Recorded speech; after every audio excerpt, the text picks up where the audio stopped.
আব্বা জান এবং পর্দানশিনী খালা ফুফু জানেরা, সকলকে আমার আন্তরিক মোবারকবাদ সালাম জানিয়ে শুরু করি আল্লাহর কালাম। আল্লাহ পাক কোরআনে ঘোষণা করলেন, হে পৃথিবীর মানুষেরা, তোমরা কি কোরআন পড়ো না? তোমরা কি কোরআন শোনো না? তোমরা কি কোরআনের বিধানগুলো জানো না? তোমাদেরকে আল্লাহ তাআলা কোরআন দিয়ে সতর্ক করেছেন। পৃথিবীর মাটিতে জমিনে যারা মাটির উপরে বসবাস করেছে, কত মানুষ চলে গেল, কত মানুষ আসবে। আমরা যারা জীবিত আছি, আমরা একদিন দুনিয়া ছেড়ে চলে যাব।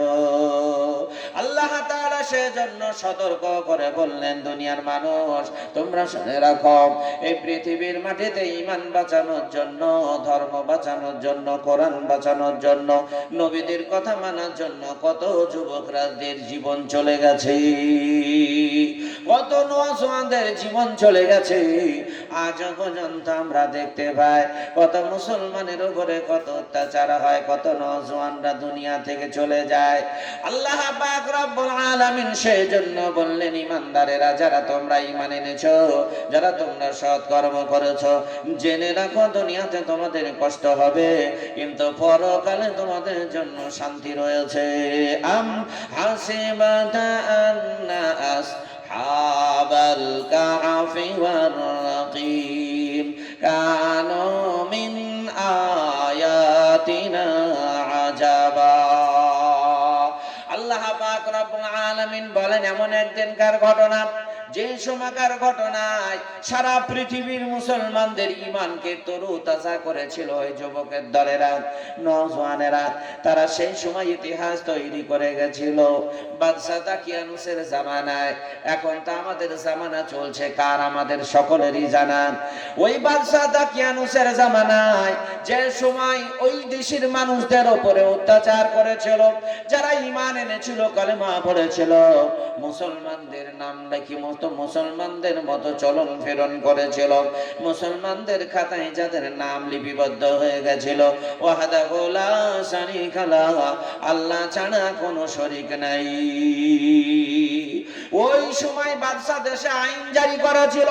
যখন আমাদের আইন জারি করেছে, প্রত্যেককে লাইন দিতে হবে, বাপের নথি থাক, দাদার নথি থাক, যারই নথি থাক না কেন, লাইন তোমাকে দিতে হবে। এখন আমাদের সেই সময় এসে গেছে।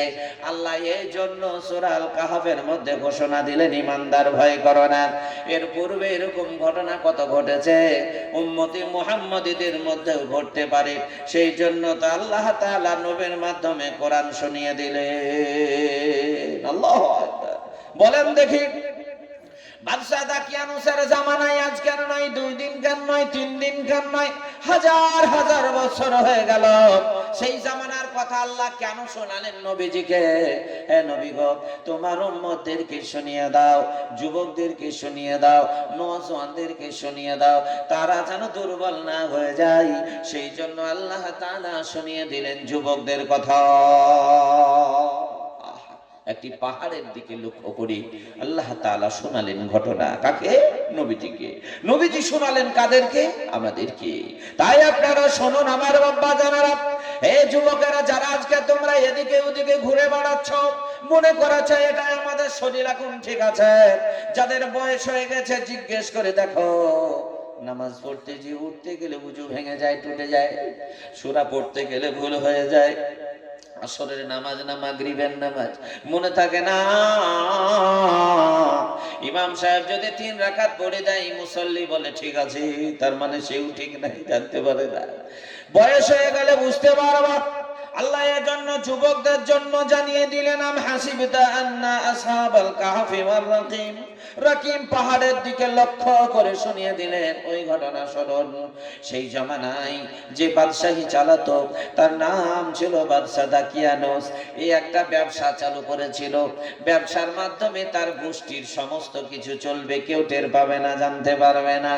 ব্যবসাটি চালু করেছিল, একটি মূর্তি তৈরি করলো, পুতুল তৈরি করলো, তারপরে বললো তোমরা 10 টাকা যদি ইনকাম করো, 2 টাকা সেখানে তোমরা দিবে, 1 টাকা তোমরা দেবে। এই যারা মনের বাসনা তোমাদের পূরণ হয়ে যাবে, অসুবিধা নাই। প্রত্যেক মানুষের মনের বাসনা থাকে। আপনি যদি বলেন যে না আমার মনের বাসনা না, এটা ভুল কথা। যুবক যেমন যার বয়স হবে তেমন তার মনের ইচ্ছা জাগাবে। যেমন যুবকেরা 18 থেকে 21 বছর বয়স পর্যন্ত এদের একটাই টার্গেট, যদি একটি সুন্দরী বউ পায় সুন্দর করে সংসার করব। 21-এ বিয়ে করলো, চলতে শুরু হলো, সন্তান জমিনে আসলো। এই যুবকের এবার শুরু হয়ে গেল, আমার সন্তান সন্ততিকে কেমন করে রাখবো, একটা বাড়ি দরকার। বাড়ি যখন হয়ে গেল, বাড়ি হয়ে যাওয়ার পর ছেলের জন্য চিন্তা করবে, আমার ছেলেটার জন্য যদি ব্যবসার কিছু জায়গা করতে পারতাম, 2-4খানা পুকুর কিনে রাখতে পারতাম। বাপ, আপনাদের দিকে ব্যবসা আছে নাই? জি, মাছের ব্যবসা আছে নাই? 2-4খানা যদি পুকুর হতো, 2-4খানা পুকুর হয়ে গেলে মনে মনে করবে যে আরো যদি 2-4টি পুকুর হতো, ব্যবসাটা বড় হতো, আমার ছেলেটা সেখানে বসে ব্যবসা করতো, কোনো অসুবিধা হতো না। বয়স চলে যাচ্ছে, এবার যখন মানুষের বয়স হয়ে যাবে 60 হয়ে যাওয়ার পরে দেখবে যে সবই যেন 60 হয়ে গেছে, 60-এ 60 সব 60 হয়ে গেছে। ব্যবসা বাণিজ্য ছেলে নিয়েছে, বাড়িতে আসলো বাবা সুন্দরী নববধূ। যখন বাড়িতে এসেছে বৌমা, বাড়িতে আসার পর মনে করলো এটাই আমাদের সংসার। তুমি আবার কেডা? তুমি কে? 60 বছর বয়স হয়ে গেল। এই মানুষটি এবার তার মনে চিন্তা আসবে, হায় বাপ মরে গেল, দাদা মরে গেল, দাদি মরে গেল, নানা মরে গেল, নানি মরে গেল, পাড়ার বন্ধু বান্ধবীরা যাদের সঙ্গে পড়াশোনা করেছিলাম তারাও তো চলে গেল, আমারও তো মরণ হবে। বলেন এবার ধ্যান ধারণা তার কি আসলো? তার ধ্যান ধারণা আসলো আমার তো মরণ হবে, তাই আমি কি করি, জান্নাতে যাওয়ার জন্য একটা জায়গা তৈরি করি। মানুষের বয়স যেমন বাড়বে তার তেমন মনের বাসনা হবে। ওই বাদশা দাকিয়ানুস ভাবলো, আমি তো সুন্দর রাজত্ব আমার সাজানো, আমার পরে আমার সন্তানের আসবে, লাঠিপোতার আসবে, এদের জন্য তো কিছু করে যেতে হবে। এই জন্য সে ব্যবসা তৈরি করলো। এই সময় আল্লাহ কি মহিমা, কিছু যুবকেরা তারা লব্বাইক বলে দাঁড়িয়ে গেল, ব্যবসা চালাতে দেবো না, এই ব্যবসা হতে দেবো না। এরা বিরোধিতা করতে শুরু করলো। যখন বিরোধিতা করতে শুরু করেছে, এই সময় বাদশা বলল সর্বনাশ, এরা যখন বিরোধিতা করছে তাহলে পরে আমার ব্যবসা তো ভেঙে যাবে, দেশের মধ্যে গন্ডগোল হয়ে যাবে। কিছু মানুষ থাকে ভেঙে দেওয়ার জন্য, আর কিছু মানুষ থাকে তৈরি করার জন্য। তৈরি করার লোক থাকে কম, ভাঙার মানুষ থাকে বেশি, থাকে না? অনেক দেখতে পাবেন। আপনি একটা জায়গায় যান তাহলে বুঝতে পারবেন, আপনি খাবেন শুবেন চলবেন না, কি বুঝবেন? আপনি একটা জায়গায় যান বুঝতে পারবেন। যারা রাজনীতি করে জিজ্ঞেস করে দেখেন কত জ্বালা, ঘুমাতে পারে না। একটা মসজিদের কেউ যদি মুতাল্লি হয় তার কানে কত রকমের কথা শুনতে পাবেন। আল্লাহু আকবার। মুশরিকের উপরে মুশকিল, যে ভালো জায়গায় পৌঁছাবে দেখবেন তাকে টানার জন্য মানুষ থাকবে, মানুষ থাকবে। আপনি ভালো কাজ করতে যাবেন তাও মানুষ টানবে, দেখেন না? রাস্তা দিয়ে আপনি হেঁটে যাবেন, আমি মৌলভী সাহেবদের জন্য বলি, কোন মাওলানা সাহেব যখন রাস্তা দিয়ে হেঁটে যায়, যদি দৌড়ে হেঁটে যায় বলে দাওয়াত পেয়েছে, যদি আস্তে হেঁটে যায় বলে সে বেশি খেয়েছে। কোন দিকে যাবেন বেকায়দা, কোনো অবস্থা ভালো নাই। এইরকম তো সব জায়গায় ভাই। ভালো জায়গায় গেলে আপনি বুঝতে পারবেন কি অবস্থা। সবার মন জয় করা অত সহজ কথা নয়। ওই সময় বাদশা দাকিয়ানুস বলল, আমারই তো সব, আমার ক্ষমতা, আমার শক্তি, আমার লোক, কে আমার বেয়াদবি করবে? আর আমার সামনে বেয়াদবি করার মতো ক্ষমতা নাই, গর্দন উড়িয়ে দেবো। কিন্তু কে খাড়ো হলো, যার নাম ছিল মাকসিল মিনা, কোরআনে তাফসীরে এসেছে মাকসিল মিনা মাসলিনা, দুইজনাতে তারা পরামর্শ করলো, ভাই এই সময় যদি আমরা বলি বাদশা তোমাকে মানি না, তোমার ব্যবসা মানি না, গদ্দন তো যাবে, লুকিয়ে লুকিয়ে চল আমরা একটু দাওয়াত দিতে শুরু করে দিই, দাওয়াত দেবো। যখন আস্তে আস্তে মানুষের কাছে বলতে শুরু করলো, ভাই বাদশা যেটা করছে এটা অন্যায়, এটা করা যাবে না। 1-2 করতে করতে দেশের মানুষদের কানে কিছু পৌঁছেছে, বাদশার কানে পৌঁছে গেল। বাদশা সর্বপ্রথম ওই যুবকদেরকে ডেকেছিল, ডাকার পর বলল, যুবক শোনো, তোমাদের যত পয়সা লাগবে আমি তোমাদের দেবো, যত পয়সা দরকার আমি দেবো, তবে খবরদার আমার মানে বিরোধিতা করো না, আমি যা করছি সেটা করতে দাও, দরকার হলে তোমাকে চাকরি বাকরি দেবো, তোমরা চুপ থাকবা, খবরদার মানুষকে বলবা না। আল্লাহ, যুবকদের ইমানের পাওয়ার দেখেন, ভোল্টেজ দেখেন, যুবকদের এত পাওয়ার, ইমানের এমন ভোল্টেজ, এরা বলল না, আমরা টাকা চাই না, সম্পদ চাই না, ঈমান টুকু বাঁচিয়ে রাখতে চাই। ঈমানের কত দাম! আল্লাহ আল্লাহ আল্লাহ। আমরা তো এখন ঈমান আমাদের পেয়েছি, তো কারো কাছে চাইনি, আমরা অটোমেটিক পেয়ে গেছি। শ্বশুরের বা মোটরসাইকেলের মতো, শ্বশুরের মোটরসাইকেল নিয়ে গেলে বুঝতে পারবেন রাস্তা দিয়ে যে ভাঙা গর্ত কিছু দেখে না, চলছে ধাই ধাই, তার মানে বোঝা যায় শ্বশুরের পেয়েছে, মানে কোনো ভালো নাই। বুঝতে পেরেছেন? সেই রকম আমরা ঈমান পেয়েছি, তো চাইনি, বিনা চাওয়াতে পেয়ে গেছি, মনে করেছি আর না জানি কি হয়েছে। আল্লাহু আকবার। ঈমান তো সহজ জিনিস নয়। সেই মাকসেল মিনা বলল মাসলিনাকে, ভাই ঈমান তো বাঁচানো যাবে না, বাদশা আমাদের উপরে টার্গেট করেছে, আমাদেরকে লোভ দেখিয়েছে, হয়তো আমরা বিক্রি হয়ে যাব, ভাই ঈমান আমাদের বাঁচাতে হবে। তো কি করবা? বলে ভাই মাতৃভূমি ছেড়ে চলে যাব, গ্রাম ছেড়ে চলে যাব, ঈমান বেঁচে যাবে, বাদশা আমাদের ক্ষতি করতে পারবে না। আল্লাহ পাক রব্বুল আলামিন যুবকদের জন্য কি করলেন শুনতে থাকুন। যুবকেরা, নওজওয়ানেরা, তোমাদের কত দাম কোরআন থেকে শুনে নাও। যারা আজকে মনে করেছো জীবনটা আমাদের বেকার, কিছুই নাই, ভেবে নাও। কিন্তু না, যুবকদের কত দাম ইতিহাসে পাওয়া যায়। যখন সেই আসহাবে কাহাফ যাদেরকে বলা হয়, ওই বাদশা দাকিয়ানুসার জামানার সেই যুবকেরা, এরা কি করলো? নিজের মাতৃভূমি ছেড়ে পালাতে শুরু করলো, চলতে শুরু করেছে। পিছন দিকে চেয়ে দেখলো একটি কুকুর যেন পিছনে চলতে শুরু করেছে। কুকুর! আল্লাহ দুনিয়াতে যে মাখলুক পাঠিয়েছেন মানুষের কল্যাণের জন্য, যে কুকুরগুলো আমাদের রাস্তার ধারে থাকে, এরা পাহারাদারের কাজ করে, নোংরা আবর্জনা পরিষ্কার করে, এই কুকুরও কিন্তু কল্যাণের জন্য। ওই সেই সাহাবাদেরকে বলা সাহাবে কাহাফেরা, তারা যখন এবার নিজের মাতৃভূমি ঈমান বাঁচানোর জন্য মাতৃভূমি ছেড়ে চলতে শুরু করে দিয়েছেন, যখন পৌঁছাবেন রাকিম বলে একটি পাহাড় আছে, ওই পাহাড়ের গর্তের নিকটে যখন পৌঁছেছেন, সেই ব্যক্তিগণেরা, যুবকেরা যখন পৌঁছে গেলেন, যাওয়ার পরে পিছনের দিকে নজর করে দেখলেন কুকুর যেন দাওয়া করেছে, পিছনে আসতেছে। কুকুর কলব যাকে বলা হয়, এই কুকুর পিছনে দেখা যখন আসে, এক ভাই আর এক ভাইকে বলে, ভাই এই কুকুরটি তোর নাকি? বলে না, কুকুর তো আমাদের নয়। তাহলে আসে কেন?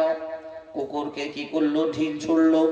কুকুর ক্ষণিকের জন্য ঘুরে যায়, আবার চলে আসে, রক্তাক্ত হয়ে গেল কুকুর। কিন্তু কুকুর কোনো সময় রাস্তা ছাড়ে না। কুকুরের মুখ থেকে বের হয়ে গেল, আল্লাহর বান্দারা, আমাকে মেরো না, আমি তোমাদের সঙ্গে থাকতে চাই। ওই বাদশা কখনো তার নিকটে আমার থাকতে ভালো লাগে না। মানুষ যখন বেঈমান হয়ে যাবে, মানুষ যখন আল্লাহর রাস্তা থেকে সরে যাবে, পৃথিবীর যত মাখলুক আছে সকলে ঘৃণা করবে। কেন? আশরাফুল মাখলুকাত মানুষ। ভুল হতে পারে, কিন্তু মানুষ তো আশরাফুল মাখলুকাত, শ্রেষ্ঠ। এই কুকুর যখন সেই মুখ দিয়ে বের হয়ে গেল, আল্লাহর বান্দারা, আমাকে তাড়িয়ে দিও না, তোমাদের সঙ্গে থাকতে চায়। গর্তের ভিতরে যখন প্রবেশ করেছি, প্রবেশ করার সঙ্গে সঙ্গে এই আসহাবে কাহাফেরা সাথীরা, ওই যুবকেরা, তারা তখন সেই সময় বলল যে, তোমরা কাজ করো, এই গর্তের ভিতরে কিছুক্ষণের জন্য আরাম করে নাও, আর নজর করে দেখো যে ওরা আসছে নাকি, বাদশার লোকেরা আসছে নাকি। জগতের ভিতরে যখন প্রবেশ করেছেন ওই ব্যক্তিগণেরা, প্রবেশ করার সঙ্গে সঙ্গে আল্লাহর কাছে প্রার্থনা করলেন, আল্লাহ আমাদের উপরে রহম করুন, আমাদের উপরে রহম করুন বাদশাহ, আমাদের যদি ধরতে পারে জানে মেরে ফেলবে, ঈমানের খাতরা হয়ে যাবে। আল্লাহ সঙ্গে সঙ্গে দোয়া কবুল করে নিলেন, মঞ্জুর করে নিলেন। একবার জোরে সরে বলা যাবে না সুবহানাল্লাহ? মানুষের দোয়া কবুল হয়, যুবকদের দোয়া কবুল হয়, এখানে জানতে পারা যায়। যখন দোয়া কবুল হয়ে গেছে, আল্লাহ পাক রব্বুল আলামিন কি করলেন? তাদের কানে থাবা দিয়ে দিলেন। থাবা বাচ্চাদেরকে যেমন আমরা মা বোনেরা ঘুম দেয়, আস্তে আস্তে থাবা দেয়, বাচ্চারা ঘুমিয়ে যায়। আল্লাহ তাআলা কোরআনে জানিয়ে দিয়ে বললেন, ওই যুবকদেরকে আমি এমন করলাম, তাদের কানগুলো বন্ধ করে দিলাম, চোখগুলো খোলা রাখলাম। চোখ খোলা আর কান বন্ধ। কানে শুনতে পাবে না, চোখে দেখার মতো থাকবে কিন্তু দেখতে পাবে না। আল্লাহ তাআলা তাদের কি করলেন? শ্রবণ শক্তি বন্ধ করে দিলেন। কেউ যেন তাকিয়ে আছে, কুকুর সামনেখানে দুই পা দোকানাকায় বিছিয়ে নিয়েছে, জিহ্বা বেরিয়ে আছে, চোখ খোলা আছে, অথচ আল্লাহ তাদেরকে ঘুমিয়ে দিয়েছেন। এমন ঘুমিয়ে দিয়েছেন, একদিন দুই দিন নয়, 309 বছর ঘুমিয়েছিলেন সেই গর্তের ভিতরে। একবার জোরে বলা যাবে না সুবহানাল্লাহ? আল্লাহ তাআলা বলেন, কাইফা তাকফুরুনা বিল্লাহি ওয়া কুনতুম আমওয়াতান ফাআহইয়াকুম সুম্মা ইউমীতুকুম সুম্মা ইউহয়ীকুম সুম্মা ইলাইহি তুরজাউন। আল্লাহ তাআলা বলেন, আমি মৃত্যু থেকে জীবিত করি, দুনিয়ায় ছেড়ে দিই, আবার মৃত্যু দিই, মৃত্যুর পরে আবার কিয়ামতের মাঠে আমি উঠিয়ে দেব। আল্লাহ তাআলা তাদেরকে এমন ঘুমিয়ে দিলেন, একদিন দুই দিন তার মতো ঘুমিয়ে দিলেন না, অথচ তাদের চোখগুলো থাকলো খোলা, কানগুলো বন্ধ, শুনতে পাবে না কিন্তু চোখগুলো খোলা। বাদশার লোক, বাদশা বলে দিয়েছে, শোনো, যে যুবকরা হারিয়ে গেছে, যারা বিরোধিতা করছিল, সেই যুবকরা কোথায় দেখো, তাদেরকে যদি খুঁজে পাও তাহলে পরে এমন বিচার করো, ইতিহাস সাক্ষী থাকবে। এই জন্য খোঁজাখুঁজি শুরু হলো। খুঁজতে খুঁজতে দেখতে পেল গর্তের ভিতরে তারা লুকিয়ে আছে। কুকুর সামনে এখানে এমন ভাবে বসে রয়েছে, কেউ সামনে দিয়ে ভিতর দিয়ে যাওয়ার মতো ক্ষমতা রাখে না। কেন? কুকুর এমন ভাবে আছে, জিহ্বা বের হয়ে আছে, তাকিয়ে রয়েছে, যেই প্রবেশ করবে তাকে কুকুরে এমন ভাব ধরবে যে সেই ভিতরে যাওয়ার মতো ক্ষমতা নাই। আল্লাহ পাহারাদার করে দিলেন কুকুর। এই বাদশার লোকেরা তারা উকি মেরে দেখলো, দেখার পরে বলল যে এমন ভাবে কুকুর আছে, এই কুকুরের জন্য আমরা ভিতরে যেতে পারবো না। উকি মেরে দেখে কেউ কাত হয়ে আছে, তো চোখ খোলা আছে, টিপ টিপ করে তাকাচ্ছে মনে হচ্ছে, কিন্তু আদেও তা নয়, আল্লাহ ঘুমিয়ে দিয়েছেন। এরা দেখলো না জেগে আছে। এবার বাদশার কাছে খবর পৌঁছায় গেল। বাদশাহ বলল, এমন বিচার করো ইতিহাসে তাদের নাম উঠে যাবে, আমার সঙ্গে তারা পাঙ্গা লড়েছে। বাদশার সাথে লড়বা? দাঁড়াও দেখছি। হলো কি, গর্তের মুখটিকে বন্ধ করে দেওয়া হলো, যে বের হতে পারবে না, খাবার পাবে না, পানি পাবে না, সেখানে সুটকি হয়ে মরে যাবে। হলো, গর্তের মুখ বন্ধ করে দিয়েছে। তারা তো জানে না আল্লাহ তাদের ঘুমিয়ে দিয়েছে, খাদ্য লাগবে না, পানি লাগবে না, কোনো কিছু লাগবে না, পিপাসা লাগবে না, কারো কাছে কিছু চাইবে না। কিন্তু তারা দেখে মনে করলো যেন তারা জেগেই রয়েছে, কিন্তু তা তো নয়। গর্তের মুখটি তারা এঁটে দিল, বন্ধ করে দিল। বাদশাহ দাকিয়ানুসের জামানা শেষ হয়ে গেল। 100 বছর পর পরিবর্তন হয় আমাদের ভারতবর্ষে। আমরা যেটাই শুনতে পাচ্ছি, স্বাধীনতা সংগ্রামের যে বিষয়গুলো আমরা দেখছি, আর 30টা বছর বাকি আছে 100 হতে। 30-এরও কম হবে, হ্যাঁ 56 হয়ে যাবে, 30-এরও কম। জি, তাহলে এই 24টা বছর এই তালিল করতে করতে 100 বছর যখন আবার এদিকে হবে, দেখবেন অটোমেটিক পাল্টে যাবে। নবীর ভবিষ্যৎবাণী যেটা, সেটাই ঘটবে। নবীজি বলেছেন, গজওয়ায়ে হিন্দের পরে মুসলমানেরা ইসলামের ঝান্ডা ভারতবর্ষ কোনো সারা পৃথিবীর মাটিতে যে উড়াবে, সারা পৃথিবীর মাটিতে মুসলমানেরা ইসলামের পতাকা উড্ডীন করবে। এটা নবীজির ভবিষ্যৎবাণী। তাই দেখা যাচ্ছে আমাদের কত চাকাচ্ছে, কত মারছে, কত কি করছে, কিন্তু আমরা মুসলমানেরা তবুও সহ্য করে আছি। আছে রাই, সহ্য করে আছি। কেন? আল্লাহ তাআলা আমাদেরকে শিখিয়ে দিয়েছেন নবীর মাধ্যমে যে তোমরা কখনো ইতিহাস খারাপ করবে না। নবীর যুগ থেকে আজ পর্যন্ত মুসলমানদের ইতিহাস খারাপ নাই, কোনোদিনে আপনি পাবেন না। কোনোদিনই পেতে পারেন না। কেননা মুসলমানেরা ইতিহাস খারাপ করেননি, করবেন না। আমাদের ভালো ভালো জায়গাগুলো দখল করে রেখেছে, কোনোদিন আমরা বলতে গেছি? আমাদের ওয়াকফ সম্পদগুলো সেখানেও তাদের চোখ পড়ে গেল, আমরা কি বলতে গেছি? বলতে যাইনি তো। আমাদের তাই দাবি দেওয়া বলেছি, যেটা আমাদেরকে আমাদের বাপ দাদারা আমাদের ফিরিয়ে দাও। মানেনি, আইন করেছে মেনে নি, কি করবো তাছাড়া বাদে জি। কিন্তু আল্লাহর যখন আসবে ফায়সালা, কেউ আটকাবে না। ওই বাদশাহ দাকিয়ানুসের জামানা শেষ হয়ে গেল, 100 বছর চলে গেল, আর একটি বাদশাহ আসলো, আর 200 বছর চলে গেল, 300 বছর যখন এসেছে, এই সময় একজন বাদশাহ আসলো। এই বাদশার নাম হলো বাদশাহ বেদরুস, মুসলমানদের বাদশাহ। কত বছর পর? 300 বছর কষ্ট পর। আল্লাহ। আর আজকে আপনি মনে করছেন নয় তো হয়ে যাবে, অত সহজ না। 300 বছর যখন হয়ে গেছে, বাদশা বেদরুস দোয়া করলো, আল্লাহ এই জাতিকে তো আমি বলবো, তাদের কাছে ইসলামের দাওয়াত পৌঁছে দেব, তবে আল্লাহ তোমার কাছে আমার প্রার্থনা, যে পৃথিবীর মাটিতে যারা যোদ্ধা, যারা ইসলামের জন্য জীবন দিয়েছি, এবং কোরআনের আল্লাহ পাক রব্বুল আলামিনের ঘোষণা আমরা শুনি, যারা ধর্মের জন্য, দ্বীনের জন্য, ইসলামের জন্য শহীদ হয়ে যাবে, তাদেরকে মৃত্যু মনে করো না, তারা হলো জিন্দা। আল্লাহ দুটো ইতিহাস মানুষের সামনে শিখিয়ে দিচ্ছেন, যে যারা ইসলামের জন্য বের হয়ে যায়, তারা যদি মৃত্যু হয়ে যায়, তাদেরকে মৃত্যু বলো না, কারণ কিয়ামতের দিন তারা রক্তাক্ত অবস্থায় আল্লাহর কাছে খাড়া হবে, দাঁড়িয়ে যাবে। আল্লাহু আকবার, কত সুন্দর ইতিহাস। বাদশা বেদরুসের জামানায় বাদশা বেদরুস দোয়া করলো, আল্লাহ একটা কিছু দেখাও না, আল্লাহ আমার কওমকে আমি দেখাবো যে তুমি আছো, মানুষের মৃত্যুর পরে আবার মানুষ উঠবে, আমি এটা দেখাবো আল্লাহ। আল্লাহ দোয়া কবুল করলেন। চলছে কত? 309 বছর যখন হয়েছে, এমন সময় গর্তের মুখ যেন খসে গেল, ভেঙে গেল। এইদিকে সূর্যের আলো কিন্তু পড়ে, এই গর্তের ভিতরে ওই যে সাহাবে কাফেরা বাদশা দাকিয়ানুসের ভয়ে ঈমান বাঁচানোর জন্য যারা চলে এসেছিল, এদের গর্তের মুখ যখন খসে গেছে, এদের ঘুম ভেঙে গেছে। এক ভাই আর এক ভাইকে ডেকে বলে, ভাই উঠে পড়, অনেকটা তো হলেও তাড়াতাড়ি করে চল, পালিয়ে যেতে হবে। বলে চলে তো যাব, তবে বড় খিদা লেগেছে, দুটো খাবারের ব্যবস্থা করো, দুটো খাবার খাবো, খাওয়ার পরে আবার আমরা চলে যাব, বাদশার লোকেরা আমাদের টের পাবে না।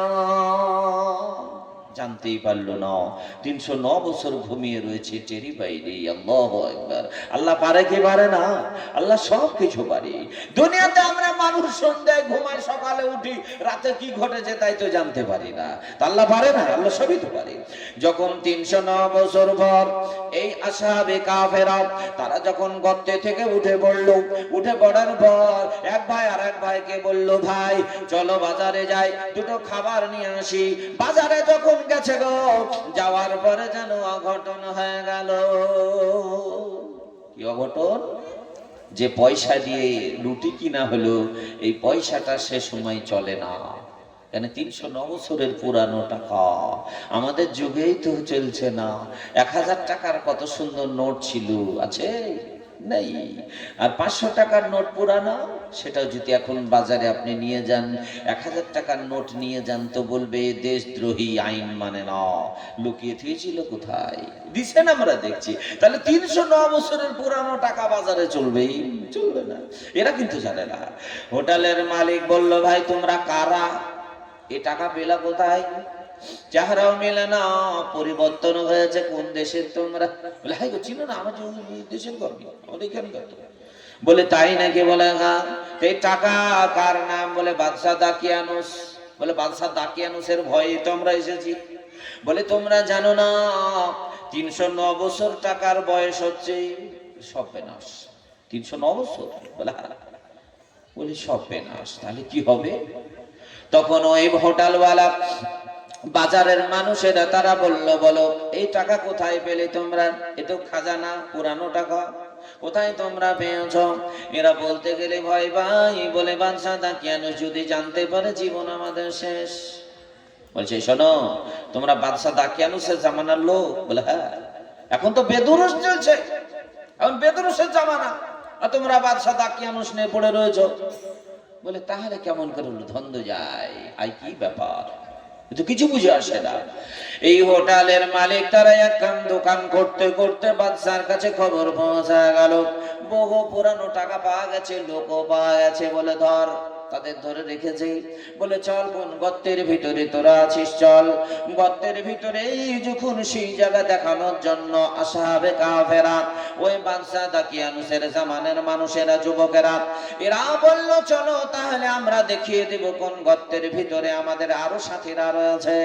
এবার তিনারা যখন আসলেন, আসার পরে বাদশার লোকদেরকে বলে দেওয়া হলো, ও বাদশার লোকেরা, তোমরা এখানে দাঁড়িয়ে যাও। গর্তের ভিতরে যারা আছে তারা তো ঘটনা জানে না যে আমরা এতদিন গর্তের ভিতরে ঘুমিয়ে আছি, ওরা তো জানে না। তাদেরকে জানিয়ে দেব, জানানোর পর যদি অনুমতি হয় তাহলে ভিতরে প্রবেশ করবে, তোমরা নচেত হবে না। সে কুকুর সামনেই তো আছে, ঢোকার তো ক্ষমতা নাই। ভিতরে প্রবেশ করলেন, করার পরে সাথীদেরকে বললেন, ভাই বাদশার লোকেরা আমাদের ধরে ফেলেছে। বলে সব বেনাশ, কোন বাদশা কোনো খবর নেই। সঙ্গে সঙ্গে আসহাবে কাফেরা তারা আল্লাহর কাছে প্রার্থনা করে বলল, আল্লাহ, বাদশা আমাদের দেখে ফেলেছে, ধরে ফেলেছে, আল্লাহ আমাদের উপরে রহম করো, আল্লাহ আমাদের ঈমান বাঁচাতে আমরা পারবো না। এরা টের পেল না যে সময় পাল্টে গেছে। এরা দোয়া করার সঙ্গে সঙ্গে আল্লাহ মালাকুল মউতকে বলে দিলেন, মালাকুল মউত রে, এদেরকে কথা বলার আর সুযোগ দিস না, ঘুমিয়ে দে। এমন ঘুম ঘুমিয়ে গেল, কিয়ামত পর্যন্ত আর ফিরে আসবে না। বাদশা বেদরুসের লোকেরা উকি মেরে দেখে আসে না কেন, কেন খবর আসে না? ভিতরে উকি মেরে যখন তারা প্রবেশ করে দেখলো কেউ আর দুনিয়াতে বেঁচে নাই, তারা সকলে দুনিয়া ছেড়ে চিরনিদ্রায় ঘুমিয়ে গেছে। আল্লাহ দেখিয়ে দিয়েছে যে আমি দুনিয়াতে মানুষকে আবার কিয়ামতের দিন উঠাবো, কিয়ামতের দিন আমি তাদেরকে তুলবো এবং তাদেরকে আমি খাদ্য খাওয়াবো।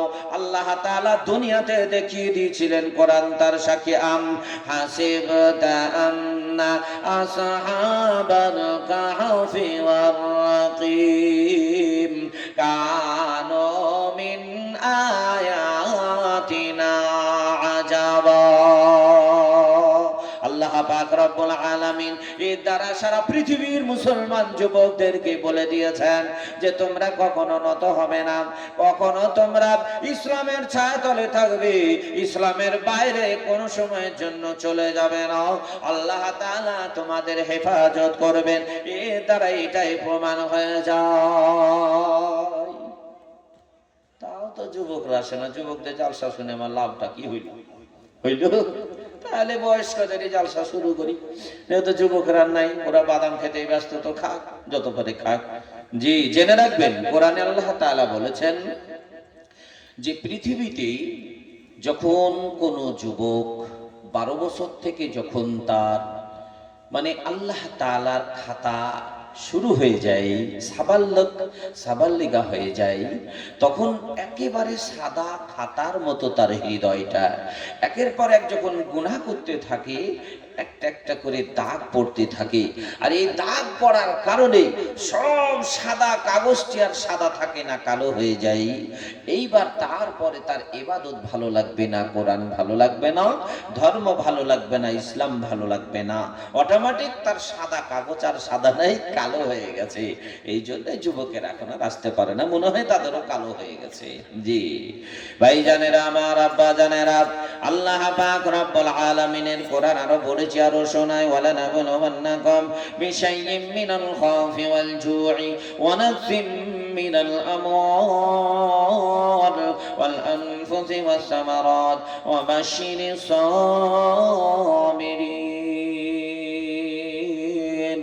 আল্লাহ তাআলা বলেন, আমি মানুষকে পরীক্ষা করব, জমিনের মাটিতে পরীক্ষা করা হবে, মৃত্যুর পরে কখনো পরীক্ষা করা হবে না। এই দুনিয়াতে আল্লাহ তাআলা আপনাকে পরীক্ষা করবেন। আপনি অন্যায় করেছেন, আপনি ন্যায় করেছেন, ভালো করেছেন, যাই করেন না কেন, আল্লাহ পাক রব্বুল আলামিন সবগুলো আপনার জন্য দেখছেন।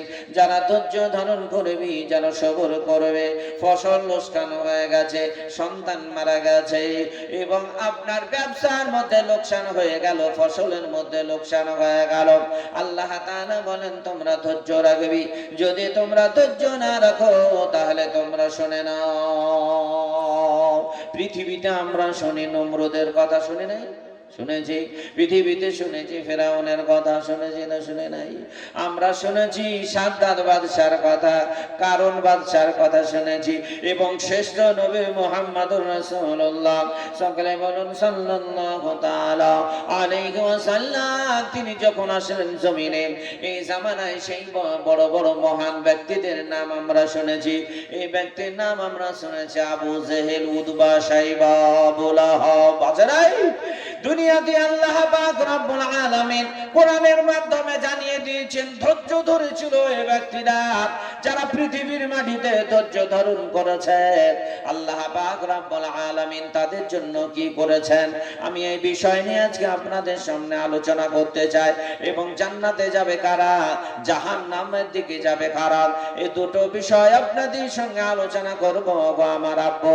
তবে জেনে রাখবেন আমাদের নবী মুহাম্মদুর রাসূলুল্লাহ সাল্লাল্লাহু আলাইহি ওয়াসাল্লাম তিনি যখন জমিনের মাটিতে আসলেন, এই জমিনটার নাম ছিল বাক্কা। মক্কা ছিল না বাক্কা ছিল? বাক্কা শহর। নবী আসলেন কোন জায়গায়? বাক্কা শহরে।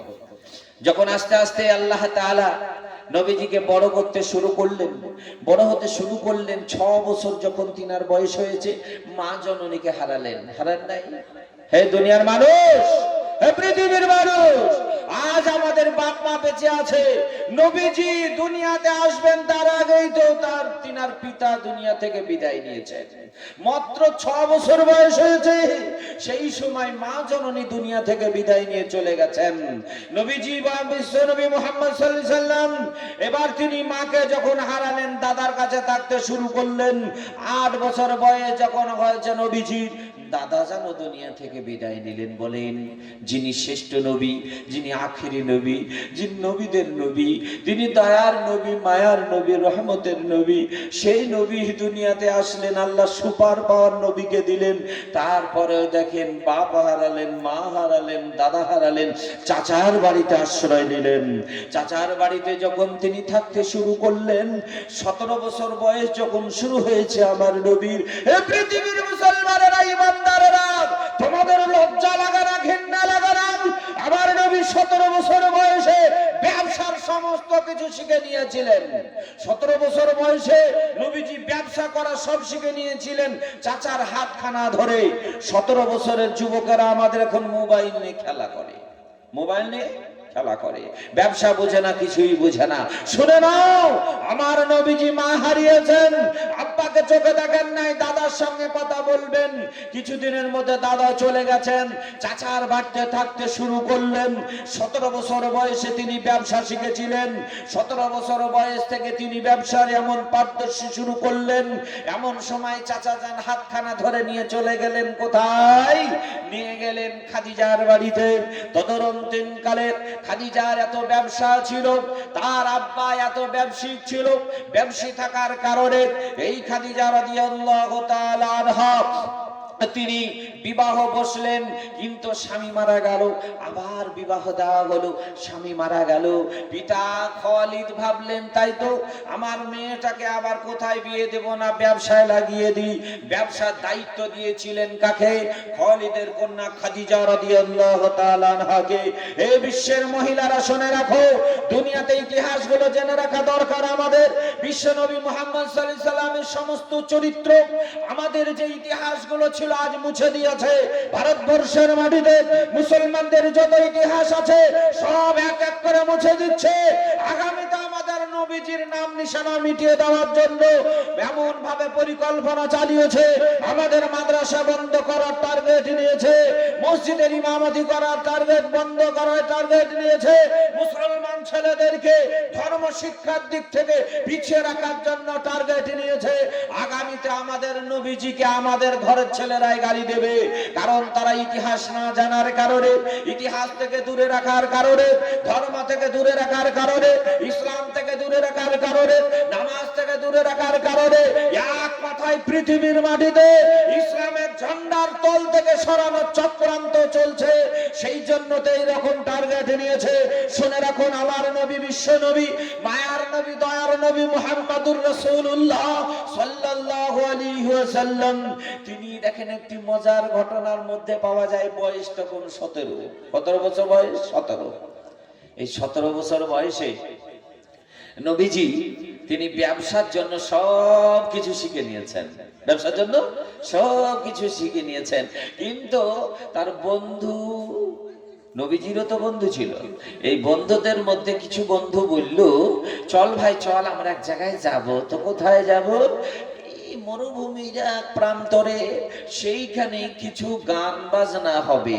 তার মানে জানা যায় যে সেই সময়তে এইরকমও ছিল গান বাজনা, আজকে নতুন তাই নয়।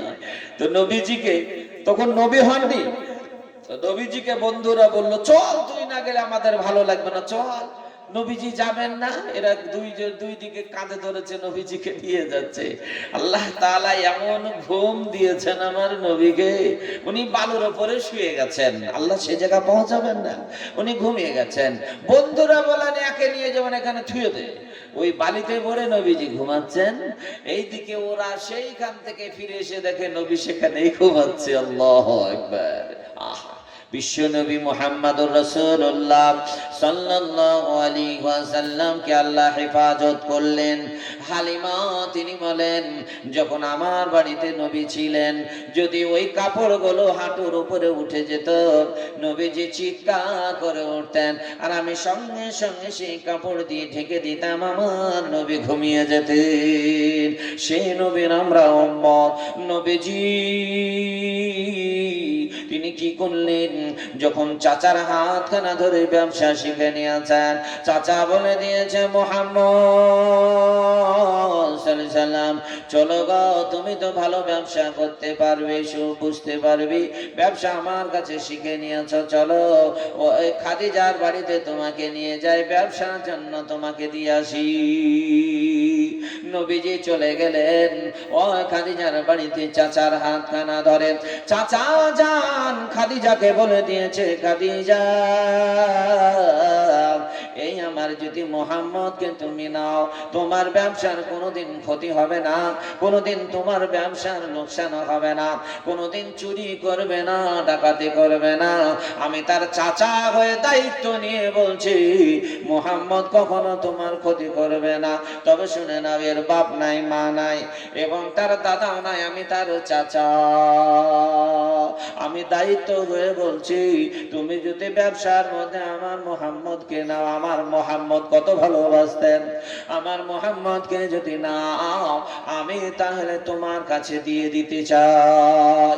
খাদিজা চেহারার দিকে তাকালেন, আমার নবী, বিশ্ব নবী মুহাম্মদুর রাসূলুল্লাহ সাল্লাল্লাহু আলাইহি ওয়াসাল্লামের চেহারা এত সুন্দর, চেহারাখানা দেখে খাদিজা পাগলিনী হয়ে যায়। ওগো রেখে যাও, রেখে যাও, ওগো মুহাম্মদের চাচা, তুমি আমার কাছে রেখে যাও, আমি ব্যবসার মধ্যে তাকে নিয়ে নেব। নবীজি ছিলেন সুন্দর। পৃথিবীতে দুইটা সুন্দর শোনা যায়, আমার নবী ছিলেন সুন্দর, আর আরেকটি শোনা যায় আহসান আল কাসাসি বিমা ওয়াহাইনা। ইউসুফ নামে একজন সুন্দর ছিল না? শুনেছেন না শুনেন নাই? ইউসুফ আলাইহিস সালামও ছিলেন খুব সুন্দর। আহা, এই সুন্দর হওয়ার কারণে ইউসুফ আলাইহিস সালাম 3 জায়গায় বিপদ হয়েছিল। 3 জায়গায়। কোন জায়গায়? প্রথম হলো ফুপু, বিটি যাকে বলা হয়, ফুপু জানেন, ফুপি। এই ফুপি সুন্দর হওয়ার কারণে ফুপি বলেছিল, ভাই ইউসুফকে আমার কাছে দাও। ইউসুফকে রেখে হলো 7 বছর বয়স যখন হয়, ফুপি ছাড়বে না, ফুপি বলে আমার বাড়িতে থাকবে। আর ইউসুফ আলাইহিস সালামের আব্বা যান বলে, না আমি রাখবো না। প্রথমত সুন্দর হওয়ার কারণে দেখেন ফুপুর হাত থেকে সেখান থেকে চলে আসবে, কিন্তু ফুপু ছাড়বে না। এই জন্য প্রথমত চোরের খাতায় নাম লিখিয়েছিল তার ফুপু। কি করেছিল জানেন? তার ব্যাগের ভিতরে একটি পাত্র ভরে দিয়েছিল। উদ্দেশ্য ছিল, ওই সময় বিচার ছিল, যার চুরি হতো, চোর ধরা পড়লেও সেই মালিকের মালও তার, চোরও তার। যার মাল চুরি করেছে সেই এইরকম একটা বিচার ছিল সেই সময়। তো ইউসুফ আলাইহিস সালাম খুব সুন্দর, 7 বছর বয়স, রাখবে না ফুপুর কাছে, সেই জন্য আব্বা পাঠিয়ে দিয়েছে তার ভাইগুলোকে। কিন্তু ইউসুফ আলাইহিস সালামকে নিজের কাছে আনার জন্য কেমন মানে রণকৌশল, ইউসুফের ব্যাগের ভিতরে একটা পাত্র ভরে দিয়েছে, চলে গেছে। কয়েকদিন পর ভাইকে বলছে, ভাই আমার একটা দামি জিনিস হারিয়ে গেছে গো, ইউসুফ নিয়েছে নাকি দেখো তো, ইউসুফ নিয়েছে নাকি দেখো না একবার। যখন দেখা গেল হ্যাঁ ব্যাগের ভিতরে ওটা ভরা আছে, তো ফুপু বলল, ভাই চোর যেহেতু আমার মাল চুরি করেছে, মাল আমার, চোরও আমার, তুমি আমাকে ইউসুফকে দাও। ইউসুফকে দেব। ইউসুফ আলাইহিস সালাম দেখেন প্রথম একবার হলো। দ্বিতীয় নম্বরে বাপ ভালোবাসার কারণে ভাইরা তারা গর্তে নিয়ে যে ফেলে দিল, ফেলে নাই, গর্তে ফেলে দিল। গর্তে থেকে যখন বণিকেরা ব্যবসায়ীরা তুলে নিয়ে গেল, নিয়ে যাওয়ার পর তারা বাজারে নিয়ে গেল, হাটে বিক্রি করলো। পুইন্তর হাট যেমন আপনাদের, এই হাটে বিক্রয় করলো। বিক্রয় করার পর বাদশা নিয়ে গেল, বাদশা নিয়ে যাওয়ার পর বাদশার নিয়ে চোখ রাঙিয়ে দেখে বলে, এত সুন্দর রে, গোলাম কেন হবে রে, তোমার ভালোবাসা রে। হ্যাঁ করে নাই জুলাইখা, জুলাইখা, এই জুলাইখা খালি টাকা আর ঘরে ডাকে, আয় আমার কাছে, কেন গোলাম যেতে হবে। যখন যাই তখন বলে, আমার সঙ্গে একটু প্রেমের কথা বল না, প্রেমের কথা একটু বল না। ইউই চাই না ইউসুফ আলাইহিস সালামকে অপবাদের মধ্যে ফেলে দিল। কয়বার হলো? 3 বার। ইউসুফ ভালো সুন্দর হওয়ার কারণে 3 বার বিপদ। জুলাইখা শেষ পর্যন্ত ইউসুফকে জেলখানায় ভরল, বলে নাই সেই ইউসুফ আলাইহিস সালাম ছিলেন খুব সুন্দর। আরেকটি ঘটনা আছে মা মধ্যে শোনাবো শেষের দিকে, যদি পয়সা দেয় তাহলে, যদি পয়সা না দেয় তাহলে শোনাবো। জুলাইখার সঙ্গে ইউসুফের বিয়ে হয়েছিল না হয় নাই? জুলাইখার সঙ্গে ইউসুফের বিয়ে হয়েছিল না হয়নি? এই ঘটনা বলবো যদি মেয়েরা পয়সা দেয় তাহলে, ওটা থাকলো। এদিকে এবার চলে যায় আব্বা জানেরা, সোনাল্লালেরা, আমার নবীও ছিলেন খুবই সুন্দর, বিশ্বগুরু নবী মুহাম্মদুর রাসূলুল্লাহ সাল্লাল্লাহু তাআলা আলাইহি ওয়াসাল্লাম, তিনি খাদিজার ব্যবসার মধ্যে নিযুক্ত হয়ে গেলেন। খাদিজা সেই সময় একজনের কাছে শিক্ষা অর্জন করেছিলেন, সেই শিক্ষা অর্জন জিনার কাছে করেছিলেন, এর নাম ছিল ওয়ারাকা বিন নাওফাল। সেই সময় পণ্ডিত এই খাদিজা ভবিষ্যৎবাণীর মধ্যে পেয়ে গেল যে বলা হলো এমন একজন নবী আসবেন দুনিয়াতে, যে নবীর হাতে বাইত হলে পরে জান্নাত অবশ্যই পাবে। মহিলা মানুষেরা দেখবেন ধর্মের দিকে আগিয়ে থাকে, এদের মানে হৃদয়টা খুবই নরম, মহিলাদের ধর্মের দিকে তারা বেশি থাকে। অবশ্যই তাই। আপনি দেখেন আমাদের দেশে, আপনাদের দেশে লক্ষ্য করে দেখবেন, এই যে সামনে দেখবেন একটি রোজা আসছে, কি রোজা? শবে বরাত রোজা আসে না? জি, লাইলাতুল বারাত বলে শবে বরাত। শবে বরাতের রোজা দেখবেন মহিলারা রাখবেন, আপনারা রাখবেন? তার ধর্মের দিকে কিন্তু ওরা এগিয়ে আছে। তারপরে আপনি দেখবেন মুহররমের রোজা ওরা রাখে, অবশ্যই রাখে, এরা রাখে, মহিলারা রাখে। তার মানে ধর্মের দিক থেকে কিন্তু মহিলারা অনেকটা এগিয়ে আছে, এটা মেনে নিতে হবে আমাদেরকে, না মানে নাই। কিন্তু তবুও দুনিয়াতে তারা মহিলা তো একাটুন ভুল করে ফেলে, এই জন্য আমরা মনে করি হো হো হো হয়ে গেল রে, বলি না, বলতে থাকি।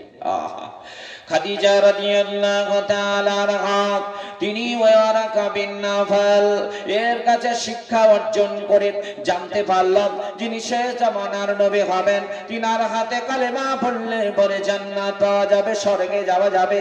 এই একদিন শোনা গেল মনের মধ্যে ভালোবাসা এসে গেছে, হায় রে আমি যদি ওই মহান ব্যক্তিকে পেতাম, তার হাতে কালেমা পড়ে বায়েত হয়ে যেতাম। জানে না আল্লাহ তার ঘরে পৌঁছে দিয়েছে নবীজিকে। আল্লাহ ব্যবসার মধ্যে রয়েছেন আমার নবী, মায়ার নবী, রহমতের নবী মুহাম্মদুর রাসূলুল্লাহ সাল্লাল্লাহু আলাইহি ওয়াসাল্লাম। তিনি ব্যবসার মধ্যে রয়েছেন, ঘটনা ঘটে গেল। কি ঘটনা? নবীজি ব্যবসার জন্য বের হয়েছেন কাফেলা নিয়ে, এমন সময় নজর করে দেখা গেল যে আকাশ থেকে কে যেন বড় ছাত্রী ধরেছে, ছাতা ধরেছে, নবীজি চলে যাচ্ছেন এবং সেই সময় যত কাফেলার লোকেরা আছে এরাও চলে যায়, কারো মাথার উপরে সূর্যের কিরণ আসে না। খাদিজার কাছে খবরগুলো জানো, খাদিজা জানো জানো? বলে কি গো? বলে ওই দেখো মোহাম্মদ যে করতে চলে যায় সে করতে কোনোদিন আমরা সূর্যের আলো পাই না, সূর্য আমাদেরকে কোনোদিন গরম দেয় না, বালুতে আমরা হেঁটে যাই কিন্তু কোনো সময়ের জন্য আমাদের পায়ে গরম লাগে না। আহা, খাদিজা দৌড়তে শুরু করেছে কার কাছে? পাদ্রীর কাছে, আলেমের কাছে। ভাই একটু বলো দেখি যে শেষ জামানার নবী হবে, এগুলো ঘটবে নাকি? বলে হ্যাঁ ঘটবে। যে নবী হবে এত সুপার পাওয়ার হবে যে মাটি পর্যন্ত তার জন্য শীতল হয়ে যাবে, ঠান্ডা হয়ে যাবে। তাহলে এই সেই মুহাম্মদ, এই নবী নাকি? ও আল্লাহ, বিশ্ব নবী মুহাম্মদ সাল্লাল্লাহু আলাইহি সাল্লাম তিনি নবী হননি এখনো। মুজিজা আল্লাহ দেখাচ্ছেন, মুজিজা। বিশ্ব নবী ব্যবসায় যেতেন, ব্যবসায় সঙ্গে সঙ্গে মালগুলো বিক্রয় হয়ে যেত, ব্যবসায়িকরা দাঁড়িয়ে থাকতো, মুহাম্মদের হাতে মাল নিলে লাভ হয়ে যায় অনেক। অনেক ব্যবসায়িক আছে এরকম থাকে যে ওর কাছে মাল কিনলে আমি বেশি লাভ আমার হবে। ব্যবসায়ীর লোকেরা তারা নবীর হাতে নেওয়ার জন্য দাঁড়িয়ে থাকতো। খাদিজার মাল বাড়তে বাড়তে অনেক বেড়ে গেল। খাদিজা বলে আরে এমন মহান ব্যক্তি পেয়েছি। হঠাৎ ঘটনা ঘটে গেল, বিশ্ব নবী মুহাম্মদ সাল্লাল্লাহু আলাইহি সাল্লামের জন্য ওই খাদিজা শুনতে পেয়ে গেছে। ওয়ারাকা বিন নাফেল বলে দিয়েছে, ও গো খাদিজা শোনো, যে শেষ জামানার নবী হবে তার শরীরের গঠনটুকু তুমি শুনে নাও। বলে কেমন হবে? মাথার চুলগুলো কোঁকড়ো কোঁকড়ো হবে, চেহারা কানে অতি সুন্দর হবে, কথা একবার শুনলে পরে আর একবার শুনতে মন যাবে। এত সুন্দর হবে, না লম্বা হবে না বেঁটে হবে, এমন সুন্দর শরীরের গঠন হবে। এইরকম ধরনের তিনি হবেন শেষ জামানার নবী, আখিরি নবী। খাদিজা মুহাম্মদ সাল্লাল্লাহু আলাইহি সাল্লামের চেহারার দিকে তাকায় আর ওয়ারাকা বিন নফলের কথা মিলিয়ে দেয়, সব মিলে যায়। হঠাৎ বিশ্ব নবী যখন 25 বছর বয়স হয়েছে, এমন সময় খাদিজা সবগুলো মিলিয়ে নিয়ে বুঝতে পেরে গেছেন যে ইনি শেষ জামানার নবী, ইনি হবেন মহান।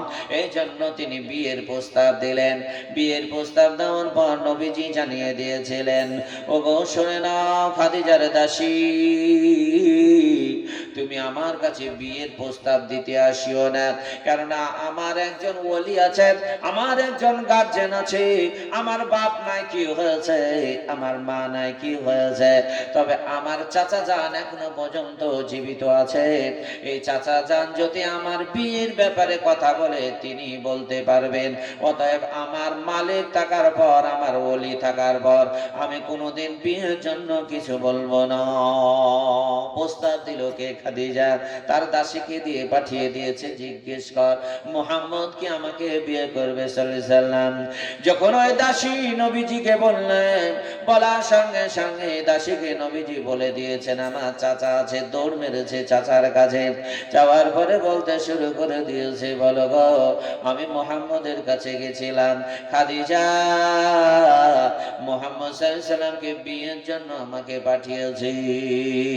নবীজির চাচা যান আবু তালেব সেদিন বলেছিলেন, শুনে রাখো ও খাদিজার দাসী, তুমি কি জানো না মুহাম্মদের বাড়ি নাই, ঘর নাই, জমি নাই, জায়গা নাই, পিতা নাই, মাতা নাই, কেউ নাই, তার দাদা পর্যন্ত নাই, তবে বংশ দিক থেকে বড়, বংশ দিক থেকে বড়।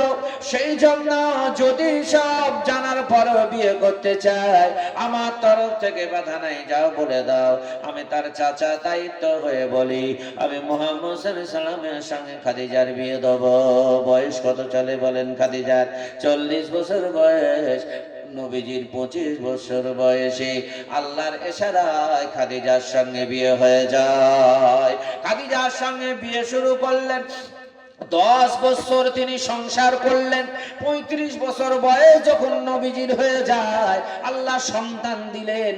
সন্তান জমিনের মাটিতে, পুত্র সন্তানগুলো দুনিয়া থেকে বিদায় নিয়ে চলে গেলেন। আবু তাহের দুনিয়া থেকে চলে গেলেন, আবুল কাসেম চলে গেলেন। এইবার দেখেন আল্লাহ কন্যা সন্তানগুলোকে 4টিকে আল্লাহ দুনিয়াতে জীবিত রাখলেন। 4টিকে আল্লাহ পাক দুনিয়াতে জীবিত রেখেছেন। সুন্দর সংসার চলে। নবীজির 35 বছর বয়স। সেই সময় খাদিজাকে বললেন, খাদিজা আমার মনের মধ্যে যেন কি উকি মারে, আমি আল্লাহর সঙ্গে সাক্ষাৎ করতে যাব গো খাদিজা। ওই পাহাড়ের চূড়ার উপরে আমি সেখানে ধ্যান করতে আমার মন চায়।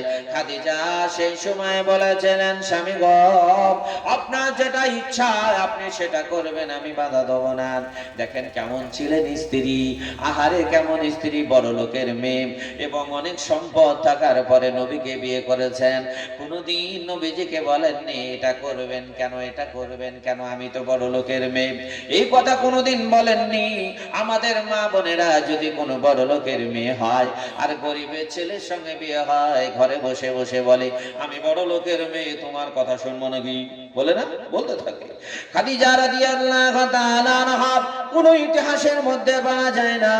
35 বছর বয়সে নবীজি তিনি পাহাড়ের চূড়ার উপরে গেলেন। যিনারা হজ করতে গেছেন দেখেছেন, সেই পাহাড়ের ভিতরে গর্তের মধ্যে নবীজি ধ্যানে মগ্ন হয়ে থাকতেন।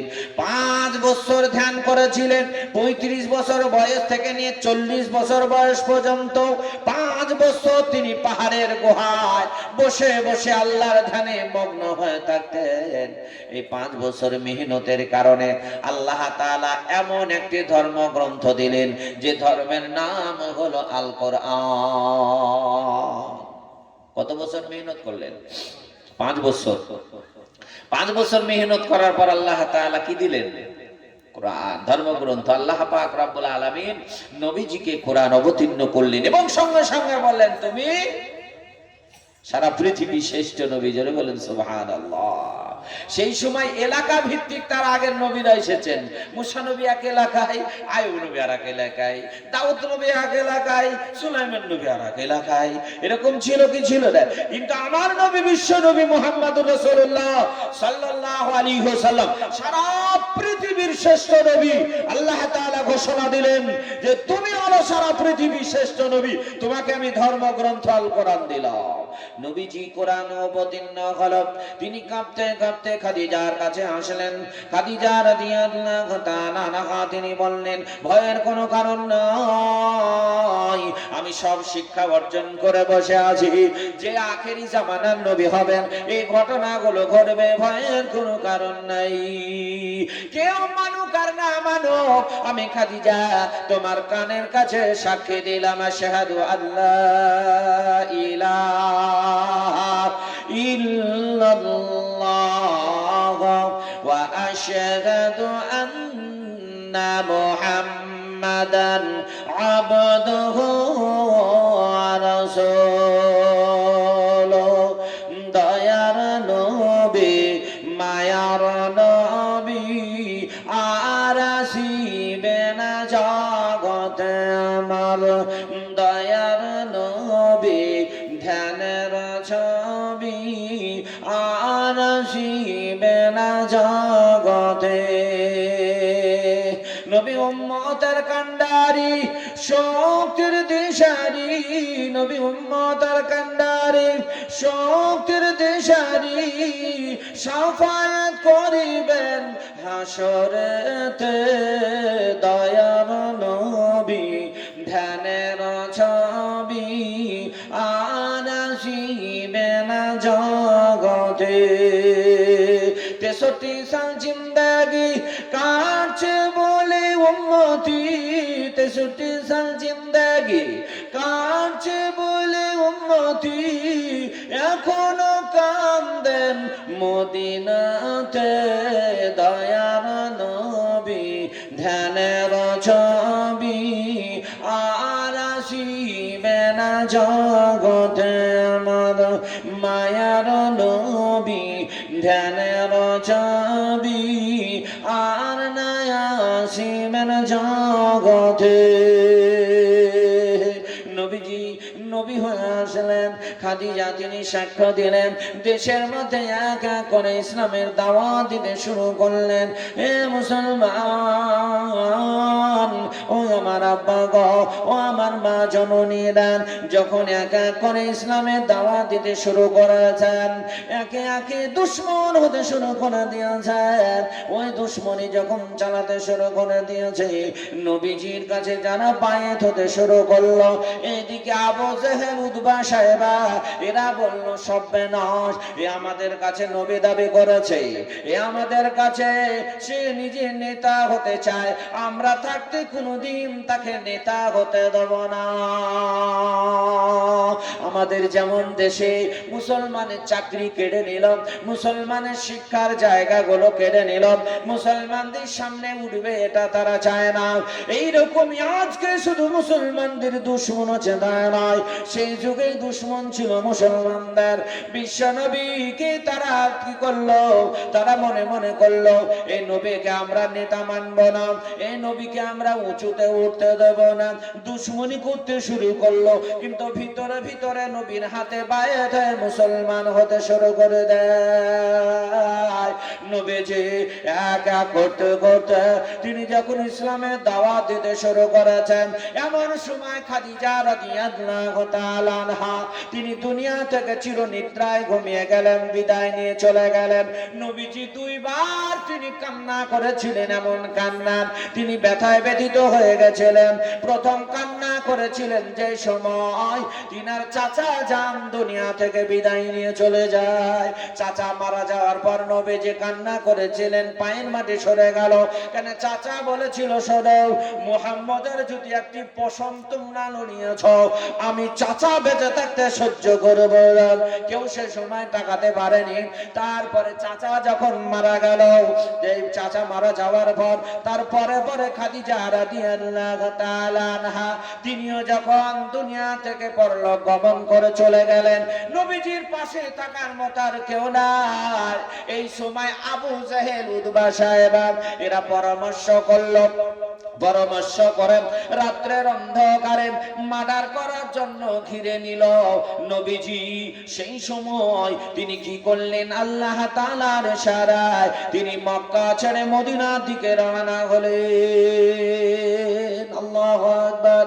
নবীজি যখন মক্কা থেকে মদিনার দিকে রওনা হয়ে গেলেন, রাত্রের অন্ধকারে গুহার ভিতরে লুকালেন, আর সেই গুহা থেকে রাত্রে দিন পার করলেন। করার পর আবার রাত্রে বেলায় তিনি চললেন মক্কা থেকে মদিনায়। এই মদিনার নাম ছিল সেই সময় ইয়াসরব, নাম হয়ে গেল মদিনাতুল মুনাওয়ারা। নবীজি যাওয়ার কারণে মক্কার নাম ছিল বাগদাদ, নবীর কারণে নাম হলো মক্কা। মদিনা সেই সময় ছিল ইয়াসরব, নবীজির কারণে নাম হলো মদিনাতুল মুনাওয়ারা। নবীজি মদিনার মাটিতে চলে গেলেন। বিশ্বের মুসলমান শুনে রাখো, যুবকরা শুনে রাখো, রক্ত গরম করার ঘটনা এবার শুনে রেখে দাও। এ মুসলমান, ঘুমিয়ে থাকিয়েন না, মুসলমানদের ইতিহাসগুলো আজকে আমার মুখ থেকে শুনে নিন। নবীজি মদিনায় চলে গেলেন। মদিনার মানুষেরা বলল, আপনি চলে আসুন। দু হাত পেতে নবীজিকে উঠিয়ে নিলেন তারা। কিন্তু এদিকে মক্কার মানুষেরা এরা যখন মার্ডার করতে পারল না, শুনতে পেল মদিনার মাটিতে বিশ্ব নবী চলে গেছেন, এই আবু জেহেল উতবা সাহেবা এরা বলল, আমাদের উপরে আর বড় নেতা কে আছে? এই জন্য মদিনার মাটিতে নবীকে মার্ডার করে আসবো, মেরে আসবো। ইসলাম কখনো জিন্দা হতে দেব না, ইসলামের ঝান্ডা উড্ডীন হতে দেব না। এরা কি করলো? সর্বপ্রথম যুদ্ধ মুসলমানদের যুদ্ধ। হে মুসলমানেরা, ইতিহাস শুনে নাও। আমি বলেছি মুসলমানদের ইতিহাস কোনোদিন খারাপ নয়, মুসলমানরা ইতিহাস কোনোদিন খারাপ করে না। এবারে দেখেন, মক্কা থেকে রওনা হলো কারা? আবু জেহেলের নেতৃত্বে। যখন তারা বলে মদিনায় গিয়ে নবীকে মারব, এরা তখন বের হয়ে চলে গেছে। দয়ার নবীর খবর কানে খবর পৌঁছা গেল, ইয়া রাসূলুল্লাহ, ইয়া হাবিবাল্লাহ, নবী গো, আপনার কাছে খবর দিতে আসলাম, আবু জেহেলের দল আপনার ইসলাম মানবে না, এই জন্য যুদ্ধ করার জন্য বদর প্রান্তরে তারা চলে এসেছে। সংখ্যায় কম নবীজির, মাত্র 313 জন। নবীজি তিনি কি করলেন? তাদেরকে বললেন চলো ময়দানে চলো, আল্লাহ তাআলা আমাদের আছেন, এরা ওখান থেকে মক্কা থেকে মদিনায় এসে যুদ্ধ করবে আর আমরা এখানে থাকবো, এটা হতে পারে না, চলো। এই বলে নবীজি যখন ঘোষণা দিলেন সাহাবাদেরকে, সাহাবারা বললেন ইয়া রাসূলুল্লাহ, নবী গো, জীবন যতক্ষণ পর্যন্ত থাকবে আমরা কোনোদিন মেনে নেব না, ইসলামের উপরে আঘাত আনবে, নবীকে তারা মানবে না, আমরা কোনোদিন মেনে নিতে পারি না, বের হয়ে যাব। কত বড় ঈমান ছিল! হে মুসলমান যুবক, কান খোলে শুনে নাও, ইসলামের জন্য কত কি করেছো আর ইসলামের জন্য তিনারা কি করেছেন শুনে রাখো। টাটকা নওজোয়ান তারা বলেছিলেন ইয়া রাসূলুল্লাহ, চলুন ময়দানে। বদর প্রান্তরে বিশ্বগুরু মুহাম্মদ সাল্লাল্লাহু আলাইহি সাল্লাম তিনিও চলে আসলেন। এইদিকে আবু জেহেল, উতবা সাহেবা, কুরাইশের সেই নবীর বংশধরের লোকেরাও তার মধ্যে ছিল। এই ব্যক্তিরা চলে এসেছেন নবীর সঙ্গে যুদ্ধ করবেন। নবীজি তিনি ময়দানে প্রস্তুত হয়ে গেলেন। এরা বলে তোমরা মারো, এরা বলে না তোমরা মারো। মুসলমানেরা বলল আমরা ইতিহাস খারাপ করি না, আমাদের উপরে তোমরা মারবে তখন আমরা দাঁড়াবো। এই সময় তারা বলল এই সংখ্যায় কম নবীরেরা, এদেরকে আমরা মার্ডার করে ফেলবো, কেউ আটকাতে পারবে না। এই জন্য মক্কার সেই ব্যক্তি কুরাইশরা, আবু জেহেলের লোকেরা, তারা যখন বল্লম নিয়ে মারার জন্য এগিয়ে আসলো, কিন্তু যখনই সামনের দিকে যায় আর সামনে আগানোর কোনো ক্ষমতা নাই, কে যেন পিছন ধরে টানে আর পিছন দিকে ফেলে দেয়।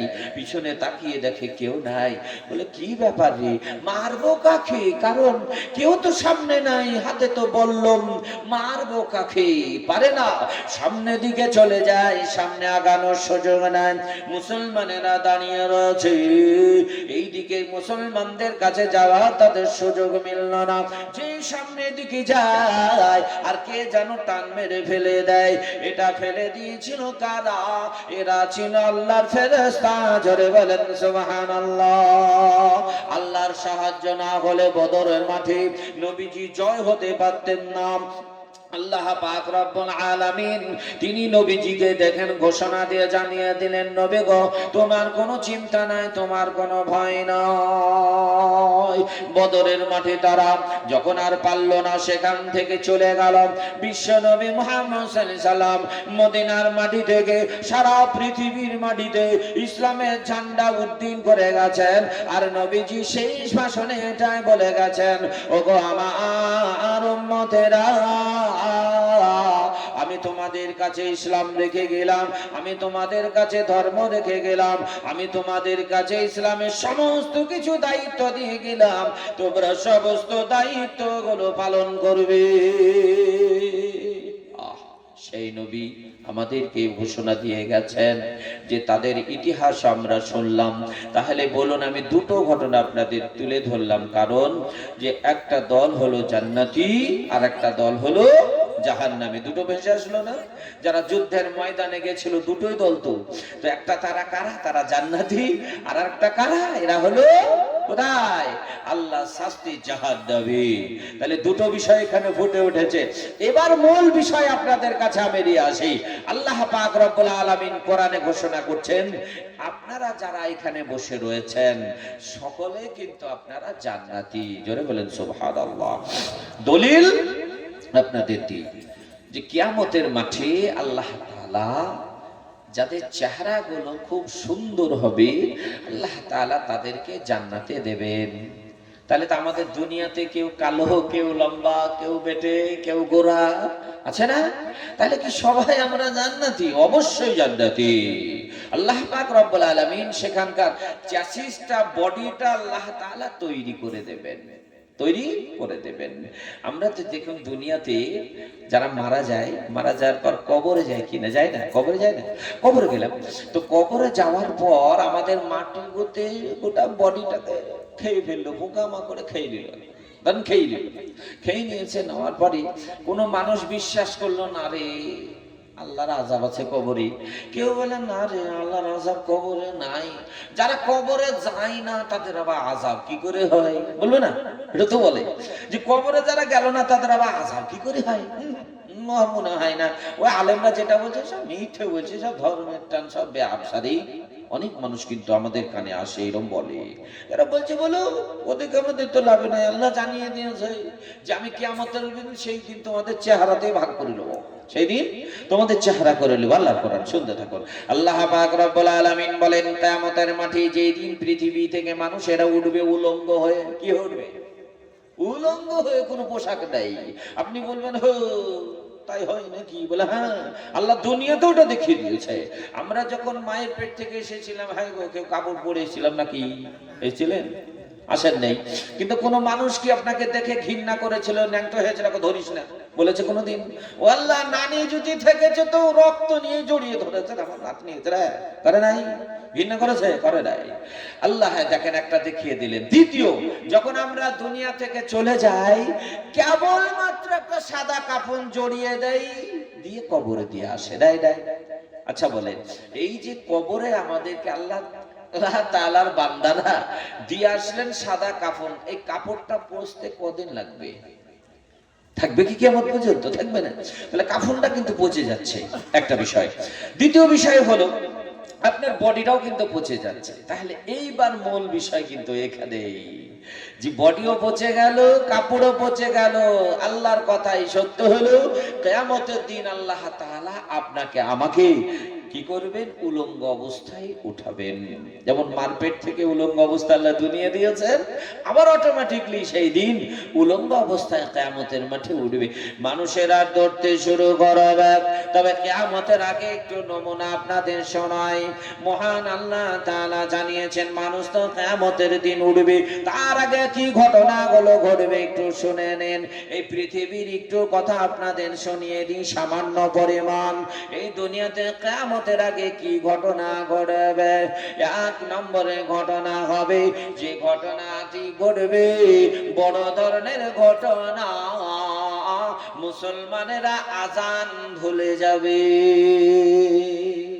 বড় ঘটনা হলো এটা, যে সামান্য আল্লাহু আকবার আল্লাহু আকবার আশহাদু আল্লা ইলাহা ইল্লাল্লাহ আশহাদু আন্না মুহাম্মাদুর রাসূলুল্লাহ হাইয়া আলাস সালাহ হাইয়া আলাল ফালাহ আল্লাহু আকবার লা ইলাহা ইল্লাল্লাহ, এই যে শব্দগুলো মুসলমানেরা ভুলে যাবে, আযান দিতেই পারবে না। মানে এক কথায় আল্লাহর ধ্বনি একেবারেই মানুষ ভুলে যাবে। পূজারীরা পুজো করতে ভুলে যাবে, মুসলমানেরা আজান পড়তে ভুলে যাবে। তাহলে আজান দিতে যদি ভুলে যায়, হ্যাঁ নামাজ হবে শোনা? তাহলে কিন্তু এখনো অনেক বাকি আছে, বাকি নাই? আমাদের মসজিদ আজান হচ্ছে, ইমাম সাহেব নামাজ পড়াচ্ছেন, সবকিছু ঠিক আছে, কিন্তু যেই সময় দেখবেন আজান মানুষেরা ভুলে যাবে, তার মানে ইমাম সাহেব কি আর নামাজ পড়াতে পারবে? তাহলে পারবে না। পূজারীরা মন্ত্র ভুলে যাবে, এখনো তো মেলা মন্ত্র পড়তে পারে না, এই ডুমডুম চলে যায়। জি, পূজারীরা পুজো করতে ভুলে যাবে, নামাজিরা নামাজ পড়তে ভুলে যাবে, মুয়াজ্জিন আযান দিতে পারবে না, আর পৃথিবীতে খাবারের অভাব হবে না। এত খাবার, এত খাবার, যে খাবারের শেষ নেই। এখনই তো আমরা দেখতে পেয়েছি মানুষের খাবারের অভাব নেই, মানুষ কিন্তু খেতে পারে না। মানুষ তখন খেতে পেত না, এখন মানুষ খাবার খেতে পারে না, বিষয়টা আলাদা। বিয়ের মজলিসে আপনি দেখুন, অর্ধেক খায় অর্ধেক রেখে দেয়। আর যে সময় এরকম খড়ে বসে মানুষ খেত, আহা কত স্বাদ, চেটে মুটে খেত, খাবার বালতি দিয়ে দিত না তো লুঙ্গি ধরে টানতো, দে, হয় না? আর এখন দিতে আসলে ভাই লোবো না না না না না না না না, গেলে গেল কোথায়? তাহলে অনেকটা কিন্তু সামনে আসছে। আল্লাহু আকবার। নবী বলেছেন এমন একটি গাছের আনার ফল হবে, এই আনার ফল গোটা গোষ্ঠীর লোক খাবে। এখন একটা কাঁঠাল দেখি তিনজনে ঘাড়ে করে নিয়ে যাচ্ছে, একটা কাঁঠাল, এটা দেখা যাচ্ছে এখন আপনার। গোলা নবী বললেন ওই জামানায় যেই সময় মানুষের আজান ভুলে গেল, কিন্তু আল্লাহ তাআলা জমিনে এমন তাদের খাদ্য দিয়েছে যে তারা ওই ফল খেয়ে ফোরাতে পারবে না। এমন একটি আঙ্গুরের থোকা হবে, যে থোকার মধ্যে গোটা বংশের লোকেরা খেয়ে ফোরাতে পারবে না। এই সময় জেনে নেবে কিয়ামতের বড় আলামত। কিয়ামত আসবে, আল্লাহ তাআলা এবার বলবেন, এ আমার ফেরেশতা, আমার এই বান্দারা আর আমার বান্দা নয়, এরা আর মানুষের মধ্যে পড়ে না, কেননা তারা আমাকে আর ডাকে না। আমাকে না ডাকার কারণে আমি তাদেরকে আর দুনিয়াতে রাখবো না। আল্লাহ তাআলা কি করবেন? সর্বপ্রথম ভূমিকম্প দেবেন, পৃথিবীতে ভূমিকম্প শুরু হবে। ভূমিকম্প যখন শুরু হলো, আসমান ভেঙে গেল, জমিন ভেঙে গেল। আল্লাহ তাআলা বলবেন, ফেরেশতা এবার তুমি বাঁশিতে ফুৎকার দিয়ে দাও। যখনই বাঁশিতে ফুৎকার দিয়ে দেবে, দেওয়ার সঙ্গে সঙ্গে যত মানুষ দুনিয়ায় বেঁচে আছে সব মারা যাবে। আবার আল্লাহ বলবেন, এবার বাঁশিতে ফুৎকার দাও। যখনই ফুৎকার দেবে, মানুষেরা উলঙ্গ হয়ে কিয়ামতের মাঠে দৌড়বে। তখন দুনিয়াটা আর উঁচু নিচু থাকবে না, পুকুর থাকবে না, পাহাড় থাকবে না, চাটিয়াল ময়দান সমতল হয়ে যাবে, রুলার করার মতো ময়দান হয়ে যাবে। মানুষেরা সামনের দিকে দৌড়বে, আর যখন সামনের দিকে দৌড়বে, তাদের চেহারার মধ্যে থেকে আল্লাহ তাআলার ফেরেশতারা শাহিদ করে নেবে। হাল আতাকা হাদিসুল গাশিয়া বুজুহুন ইয়াওমাইদিন খাশিআ আমিলাতুন নাসিবাতুন তাসলা নারান হামিয়া। আল্লাহ তাআলা বলেন, ওই দিন ঈমানদার আপনারা যারা এখানে বসে রয়েছেন, এই ঈমানদার গুলোকে সেই দিন আল্লাহর ফেরেশতারা এই চেহারাগুলো বলবে, এসো তোমরা সুন্দর। কিয়ামতের মাঠে এই সুন্দর গুলো একটা শাহিদ হয়ে গেল। আর যারা দুনিয়াতে বেঈমান, যারা আল্লাহকে মানে না, যারা নবীকে মানে না, আল্লাহর কোরআন মানে না, ধর্ম মানে না, ইসলাম মানে না, কেবলমাত্র মানুষ, আল্লাহ ওই সমস্ত ব্যক্তিদের কি বলবে? চলো। যখন সামনের দিকে যাবে, দেখতে পাবে একটি ধোঁয়া, জাহান্নামের আগুনের ধোঁয়া উঠছে। এরা দাঁড়িয়ে যাবে, চেহারা খানা কালো হয়ে যাবে। যখন চেহারা কালো হয়ে গেল, আল্লাহর ফেরেশতারা বলবে, তোমরা হলো ভেজাল। আল্লাহ কিভাবে ভাগ করেছে দেখেন, জাহান্নামে যাবে কারা আর জান্নাতে যাবে কারা। আল্লাহ কত সুন্দর করে ফয়সালা দিচ্ছেন। সূরা গাশিয়ার মধ্যে আল্লাহ বলছেন যে যাদের চেহারা এবার কালো হয়ে গেল, তাদেরকে এক সাইড দিয়ে নিয়ে যাচ্ছে। যখন নিয়ে যাচ্ছে, দেখতে পেল একটা জাহান্নামের ধোঁয়া। ওরা দেখার পরে তখন আচকাচিয়ে দাঁড়িয়ে গেল। দাঁড়িয়ে যাওয়ার পর বলল, ওগো আল্লাহ, ওগো আল্লাহ, এই যে জাহান্নামের আগুনে কাদের জন্য? আল্লাহ তাআলা বলবেন, কাদের জন্য দেখবা? আল্লাহ বলবে, যখনই দেখবা বলবে, তখন ওই জাহান্নামীরা যারা দুনিয়াতে মন চায় জিন্দেগি, মনে যা চেয়েছে তাই করে চলেছে, ওই ব্যক্তিদের জন্য আল্লাহ বলবেন, তুমি দুনিয়াতে কি করেছো দেখে নাও। আল্লাহ ভিডিও দেখাবেন, আল্লাহ ভিডিও দেখাবেন, ফুটেজ দেখাবেন। তখন তারা নিজেরাই দেখতে পাবে আর মাথা নিচু করে কাঁদতে শুরু করবে। চোখের পানিগুলো সব ঝরে পড়ে যাবে। বডির মধ্যে থেকে যত ছিল রক্তগ্রস্ত সব ঝরতে শুরু করবে। যখন পুজ রক্ত মিশ্রিত ঝরতে ঝরতেই যখন এবার পানির অভাব হয়ে যাবে, তখন তারা বলবে, আল্লাহ একটু পানি দাও আল্লাহ। আল্লাহ পাক রব্বুল আলামিন তাদের জন্য ঘোষণা দিলেন যে তাদের জন্য এমন পানি দেওয়া হবে, গরম টকবক করে ফুটবে, পুজ রক্ত মিশ্রিত পানি। সেই পানিটা ফুটবে, তাদেরকে বলবে, পান করো, পান করো, নাও পান করো। যখন তারা পান করবে, পেটের নাড়ি ভুঁড়ি গুলো সব যেন পা দিয়ে বেয়ে চলে যাবে। এত কাঁদবে, এত কাঁদবি, কান্না করবে, কেউ সেদিন সামনে আসবে না। আল্লাহ তাআলার কাছে ওই জাহান্নামীরা বলবে, আল্লাহ আমাদের জন্য একটু খাবার দেন। আল্লাহ তাআলা তাদের জন্য খাবার দেবেন, এমন খাবার লাইসা লাহুম তাআমুন ইল্লা মিন দারি লা ইয়াসমিনা ওয়া ولا يغني من جوع জাহান্নামীরা সেদিন এত কাঁদবে, কান্না করতে করতে বলবে আল্লাহ খাবার দাও, খাবার দাও। আল্লাহ তাআলা তাদের জন্য এমন খাবার দেবেন যে খাবার খেয়ে তারা মোটা তাজা হবে না, খিদা নিবারণ হবে না, পানি তৃষ্ণা মিটবে না, এমন কান্না শুরু করে দেবে।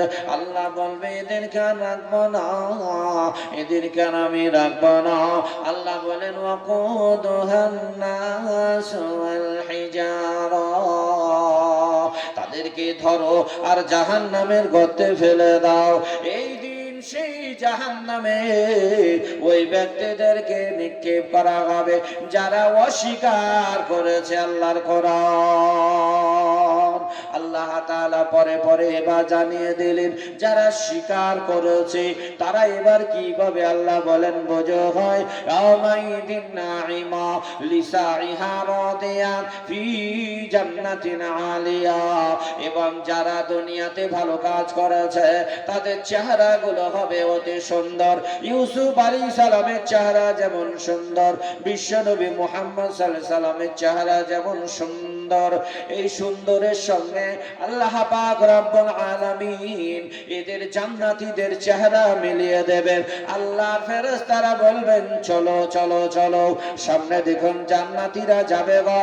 জান্নাতে যাওয়া যখন চেষ্টা চালাবি আল্লাহর নবী বলবেন ওগো জান্নাতীরা চলো, আমার হাতে সুন্দর পানি আল্লাহ দান করেছেন, এই পানি তোমরা পান করে নাও। হাউজে কাউসারের পানি নবীজির হাতে। এই জান্নাতি লোকেরা আপনারা এই জান্নাতে যাওয়ার জন্য যে এই জায়গায় এসেছেন আল্লাহর ঘরের মেহনতের জন্য, আল্লাহ তাআলা নিশ্চয় নিশ্চয় নবীর হাতে সেই দিন জান্নাতের পানি আপনি পান করবেন, এই সুযোগের জন্যই তো এসেছেন। নবীজি সেই দিন বলবেন আমার উম্মতেরা তোমরা দুনিয়াতে কত কষ্ট করেছ, তোমরা ইসলামের জন্য কত মার খেয়েছ, তোমরা ইসলামের জন্য মানুষের কাছে কত ছোট হয়েছ, এসো এসো আমার সুন্দর সে আল্লাহর সুন্দর জান্নাতের মধ্যে এসো। জান্নাতীরা জান্নাতের গেটের সামনে যখন যাবে যাওয়ার সঙ্গে সঙ্গে দেখতে পাবে সুন্দর দরওয়াজা, এই দরওয়াজা এত সুন্দর এত সুন্দর, এই সুন্দর দেখে জান্নাতীরা বসে যাবে। আল্লাহর ফেরেশতারা বলবে বসলে কেন গো, কিসের জন্য তোমরা বসলে? তোমরা চলো এটা জান্নাতের দরওয়াজা। জান্নাতীরা বলবে আল্লাহ এত সুন্দর জায়গা, এই এত সুন্দর জায়গা ছেড়ে আমরা যাব না। আল্লাহর ফেরেশতারা বলবে ওগো জান্নাতীরা আল্লাহর ওয়াদা কখনো ভঙ্গ হয় না, আল্লাহ যেটা তোমাদের বলেছেন সেটাই তোমাদের হবে। এটা জান্নাতের দরওয়াজা, সামনে তোমাদের জন্য পানি আছে, ওই পানি তোমরা কি করো, পানি দিয়ে গোটা শরীরটাকে সুন্দর করে ধৌত করে নাও। আল্লাহ তাআলা বলেন বুজুহুন ইয়াউমাইদিন নাঈমা লিসাইহা রাদিয়া ফি জান্নাতিন আলিয়া লা তাসমাউ ফিহা লাগিয়া ফিহা আইনুন জারিয়া। জান্নাতীরা যখন জান্নাতে প্রবেশ করেছে আল্লাহ তাআলা বলবেন তোমাদের জন্য ঝর্ণার পানি আছে, যারা ঝর্ণার পানিতে সুন্দর করে তারা পান করবে, পান পাত্র রাখা হবে, কেউ কোনোদিন সেখানে বাধা দিবে না। ও আমার মায়েরা, আর একটি মজার বিষয় হলো সেই দিন যদি কোনো স্ত্রী স্বামীর সঙ্গে জান্নাতে যেতে না পারে, ওই স্বামী জান্নাতের গেটের মধ্যে বসে বসে ভাববে আল্লাহ যদি আমার স্ত্রীকে আমি পেতাম জান্নাতে কত ভালো হতো, যেদিকে তাকায় ফাঁকা আর ফাঁকা, যেদিকে তাকায় শুধু বাগ বাগান, এখানে যদি আমার স্ত্রীকে পেতাম কত না খুশি হতাম। জান্নাতীরা বলবে ও মায়েরা শুনে রাখুন, যখন জান্নাতীরা এই কথা বলবে আল্লাহ তাআলার ফেরেশতারা জানিয়ে দিয়ে বলবে তোমার স্ত্রী জান্নাতে আসতে পারেনি। জান্নাতি বলবে আল্লাহ আমার স্ত্রী জান্নাতে আসেনি, আমি আজকে যদি আমার স্ত্রীকে পেতাম বড় খুশি হতাম। আল্লাহ তাআলা বলবেন ও ফেরেশতারা যাও, স্বামীর কারণে অর্থাৎ স্বামীকে বড় খুশি রেখেছিল, স্বামীকে মন জয় করেছিল, স্বামী খুশি হয়েছে স্ত্রীর ওপরে, তাই আমার পক্ষ থেকে জানিয়ে দাও তার স্ত্রীকে সেখান থেকে নিয়ে এসে একসঙ্গে জান্নাতে দাও। ও মায়েরা, স্বামী স্ত্রী দুজনে যদি জান্নাতে হয়, জান্নাতের মধ্যে কত সুন্দর ব্যবস্থাপনা হবে ইনশাআল্লাহ আপনাদের শোনাবো। তবে আপনাদের হয়তো বিরক্ত আসতে পারে, সেই জন্য একটুখানি বিরক্ত আপনাদের করব। ওগো আমার আব্বু গো, আমরা এই পৃথিবীর মাঠে দেন আল্লাহ আমাদেরকে জীবিত রেখেছেন, আল্লাহ তাআলা আমাদের ক্ষমতা দিয়েছেন, আল্লাহ আমাদের ব্যবসা দিয়েছেন, আল্লাহ আমাদের ইনকামের সোর্স বানিয়ে দিয়েছেন। বলুন আজকে দুনিয়াতে যদি আমরা অন্ধ হয়ে যেতাম, ল্যাংড়া হয়ে যেতাম, ইনকাম করতে আমরা পারতাম না, তাই আপনাদের কাছে আমি আবেদন করি আল্লাহর ঘর আব্রাহা বাদশা কাবা ধ্বংস করতে চেয়েছিল, পারে নাই, পারে নাই। আমাদের ইতিহাস এখন তৈরি হয়েছে, আমাদের অনেক চাইছে ভেঙে দেবো, কিন্তু আমরা মুসলমান কোনদিন সেটা চাই না। আমরা মসজিদ তৈরি করি, আমরা মসজিদ দেখভাল করি, তাই আল্লাহর ঘরের জন্য আল্লাহর নবী জানিয়ে দিয়েছেন যারা দুনিয়াতে মসজিদ তৈরি করবে আল্লাহ তাদের জন্য জান্নাতে মসজিদ তৈরি করে রাখবেন। সেই জন্য আপনাদের কাছে আমি আবেদন করব, ওগো আমার আব্বু, ওগো আমার ভাই, ওগো আমার মা জননীরা, এই পৃথিবীতে কত মানুষ আসলো, কত মানুষ চলে গেল। আবু জেহেলের অনেক টাকা ছিল, আল্লাহ 1 টাকাও কবুল করে নাই, তার বাড়িতে পায়খানা ঘর বানিয়ে দিয়েছে। আবু জেহেল যেখানে বাস করতো সেই জায়গাতে এখন সারা পৃথিবীর মানুষেরা যা হাগু করে, পায়খানা করে, 1 টাকাও কবুল করে নাই। কিন্তু আবু বকরের টাকা ছিল না, আল্লাহ জান্নাতের মেহমান বানিয়ে নিয়েছেন। ওগো দুনিয়ার মুসলমানেরা, আব্দুল উজ্জা টাকা ছিল না, হযরত আলী কাররামাল্লাহু ওয়াজহাহর কোনো টাকা ছিল না, তবু আল্লাহ পাক তাদের কবুল করে নিয়েছিলেন। ও যোদ্ধা মুসলমান ভাই, আমরা তো দুনিয়াতে টাকা ইনকাম করি, আল্লাহ আমাদের ব্যবসা দিয়েছে, আল্লাহ আমাদের সুখে রেখেছে, সেই জন্য আপনাদের কাছে আবেদন করব, চোখটা বন্ধ করে পরে দেখবেন সব আপনার নয়, পরে শুধু চোখটা বন্ধ করলে দেখতে পাবেন। এ মুসলমান, আজ আপনি 10,000 টাকা মসজিদের জন্য দিবেন, কিয়ামতের মাঠে আল্লাহ 10 লাখ টাকার ব্যবস্থা করে দেবেন, এবং দুনিয়াতে আল্লাহ 10 গুণ দিয়ে দেবেন। কোন মানুষ 1 টাকা যদি দান করেন, আল্লাহ তাআলা পরকালে দিবেন 70 টাকা, আর দুনিয়াতে দিবেন 10 টাকা। 1 টাকার বদলতে আল্লাহ 80 টাকা দান করেন। সেই জন্য বলবো, ও দুনিয়ার মুসলমান, শয়তান বলবে দিস না, দিলে তোর কমে যাবে, কিন্তু টাকা কোনোদিন ধরে রাখতে পারবেন না। কত টাকা খরচ করেছেন, কত টাকা খরচ করছেন, আসছে চলে যাচ্ছে, এর মধ্যে যদি আল্লাহর ঘরের জন্য টাকা দিয়ে থাকেন, কোনোদিন আপনি কমে যাবে না, আল্লাহ কমিয়ে দেবে না।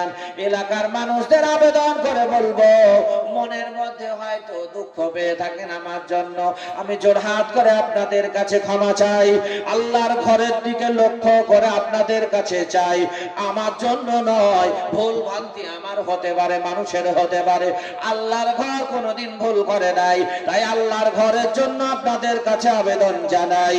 আল্লাহর ঘর, আল্লাহ তাআলার ঘর, এখানে আজান হবে, মুসল্লিরা নামাজ পড়বে, কিয়ামত পর্যন্ত আজানের ধ্বনি থাকবে, কিয়ামতের দিন সব ধ্বংস হয়ে যাবে। ওই দিন বলবে আল্লাহ, এই মসজিদ দাঁড়িয়ে থাকবে, আল্লাহ বলবেন কেন ভাঙিস না বল। মসজিদ বলবে আল্লাহ, যারা আমাকে তৈরি করেছে, যারা আমার পেছনে ছিল এবং আমার ভিতরে নামাজ পড়েছে, ওই সমস্ত ব্যক্তিদের কি ঘোষণা দাও জান্নাতে যাবে। আল্লাহ তাআলা বলবেন, আমার ঘর তুই যখন সাক্ষ্য দিয়েছিস, আমি সকলকে জান্নাতের মেহমান বানিয়ে নিলাম। মান বানা লিল্লাহি মসজিদান বানাল্লাহু লাহু বাইতান ফিল জান্নাহ। নবী বললেন যে হে দুনিয়ার মুসলমানেরা, তোমরা আল্লাহর কথা শুনে নাও। যারা জমিনের বুকে মসজিদ তৈরি করলো, আল্লাহর ঘর তৈরি করলো, আল্লাহ তাআলা তার জন্য জান্নাতে একখানা ঘর তৈরি করে দিল। হে মুসলমান, আপনার আব্বা বাড়ি রেখে গেছে, সে তো নিয়ে যেতে পারেনি। আমার মা, আপনার মা, সকলেরই মা কবরে কারো কারো শুয়ে রয়েছে, তারাও তো কোনো কিছু নিয়ে যেতে পারেনি। তাই বলবো গো ভাই, আল্লাহর ঘরের জন্য কে আছেন 10,000 টাকা? ওয়াজ শোনাবো ইনশাআল্লাহ আমি আপনাদের। কারণ অনেক মানুষের প্রয়োজন থাকতে পারে, চলে যেতে পারে, সেই জন্য মিডিলে আপনাদের কাছে আধ ঘন্টার মতো একটু সময় চাইছি। জি, আল্লাহর ঘর, এই আল্লাহর ঘরের জন্য আপনাদের কাছে 10,000 টাকা। একজন আল্লাহর বান্দা যদি হাত তুলে বলে দেন, ইনশাআল্লাহ একটু প্রাণ খুলে দোয়া করে দেবো। বাপ, মসজিদের অনেক টাকা দরকার, মসজিদের যা দেখলাম আপনাদের অনেক টাকা প্রয়োজন, সেই জন্য আপনাদের কাছে আবেদন করি, ছোট একটি পাড়া আপনাদের, বড় এমন কোনো বড় গ্রাম নয়, আমাদের দিকে যে একটা গ্রাম আছে তার তুলনা কিন্তু খুবই ছোট। তো ছোট জায়গাতে আবার বেশি কালেকশনে আমরা দেখি হাজার হাজার মানুষ থাকে, সেই জায়গাতে আদায়ের সংখ্যা অনেক কম হয়ে যায়। আবার অনেক জায়গায় দেখি কিছু মানুষ বসে আছে, আল্লাহ, আবার অনেক টাকা জমা হয়ে গেছে। জি, সেই জন্য আপনাদের কাছে আবেদন করি, জেনে রাখেন যে এটা আপনাদের নিজেরই মসজিদ, আপনারা নিজেরাই তৈরি করছেন, সেই জন্য রাখেন 10,000 টাকা। কোন আল্লাহর বান্দা আছেন একটু মুক্ত হস্তে খাস নিয়তে যে আল্লাহর ঘরের জন্য নারায়ে তাকবীরের নামটা লিখাবেন ইনশাআল্লাহ। জিয়ারুল মন্ডল, মাশাআল্লাহ, দেখেন, জাযাকাল্লাহু খায়রাদ দারাইন। আল্লাহ, জিয়ারুল মন্ডল তিনি 10,000 টাকা। নারায়ে তাকবীর, আরে বলেন নারায়ে তাকবীর, আল্লাহু আকবার, আল্লাহু আকবার, সুবহানাল্লাহ। ভাই 2 নাম্বার, একসঙ্গে একটু দোয়া করে দেবো ভাই, 2 নাম্বার। জি, আনিসু সরকার, মাশাআল্লাহ, এই দেখেন আনিসু সরকার 10,000 টাকা। নারায়ে তাকবীর, আল্লাহু আকবার, জাযাকাল্লাহ, জাযাকাল্লাহু খায়রাদ দারাইন। 3 নাম্বার 10,000 টাকা। ভাই, ব্যবসা বাণিজ্য আপনাদের খুব আছে, একটা খুব ব্যবসা চলছে আপনাদের। ও, আপনারটা, মাশাআল্লাহ, এই দেখেন 5,000 টাকা নগদ, 5,000 টাকা বাকি। ঈমানকে আল্লাহ করে দাও খাঁটি, সুবহানাল্লাহ। ভাই 3 নাম্বার কোন আল্লাহর বান্দা? 10 আল্লাহ দিবেন ক্ষেত খামারে, 10 ব্যবসা বাণিজ্য, ক্ষেত খামারে আল্লাহ বরকত দেবে। আল্লাহ সব কিছু দেখছেন। আচ্ছা বলেন, আজ থেকে 10 বছর আগে আপনাদের এই এলাকায় পুকুরের চাষ এরকম ছিল গো? ছিল? আল্লাহ, ঠান্ডা হয়ে গেছে না, আমার মুখখানি ঠান্ডা হয়েছে, তাই আমাকে জানে। তাহলে 10 বছর আগে কিন্তু আপনাদের এই পুকুরের চাষ ছিল না। 4 ফুট গর্ত করে যে মাছের যে চাষে কি খাবার দেন আপনারা? জায়গা কি খাবার করেন? নাম কি? সিপি। হ্যাঁ হ্যাঁ হ্যাঁ হ্যাঁ, এই যে খাবার দিয়ে আপনারা মাছ ব্যবসা করছেন, আল্লাহ আপনাদের আরো বরকত দেন।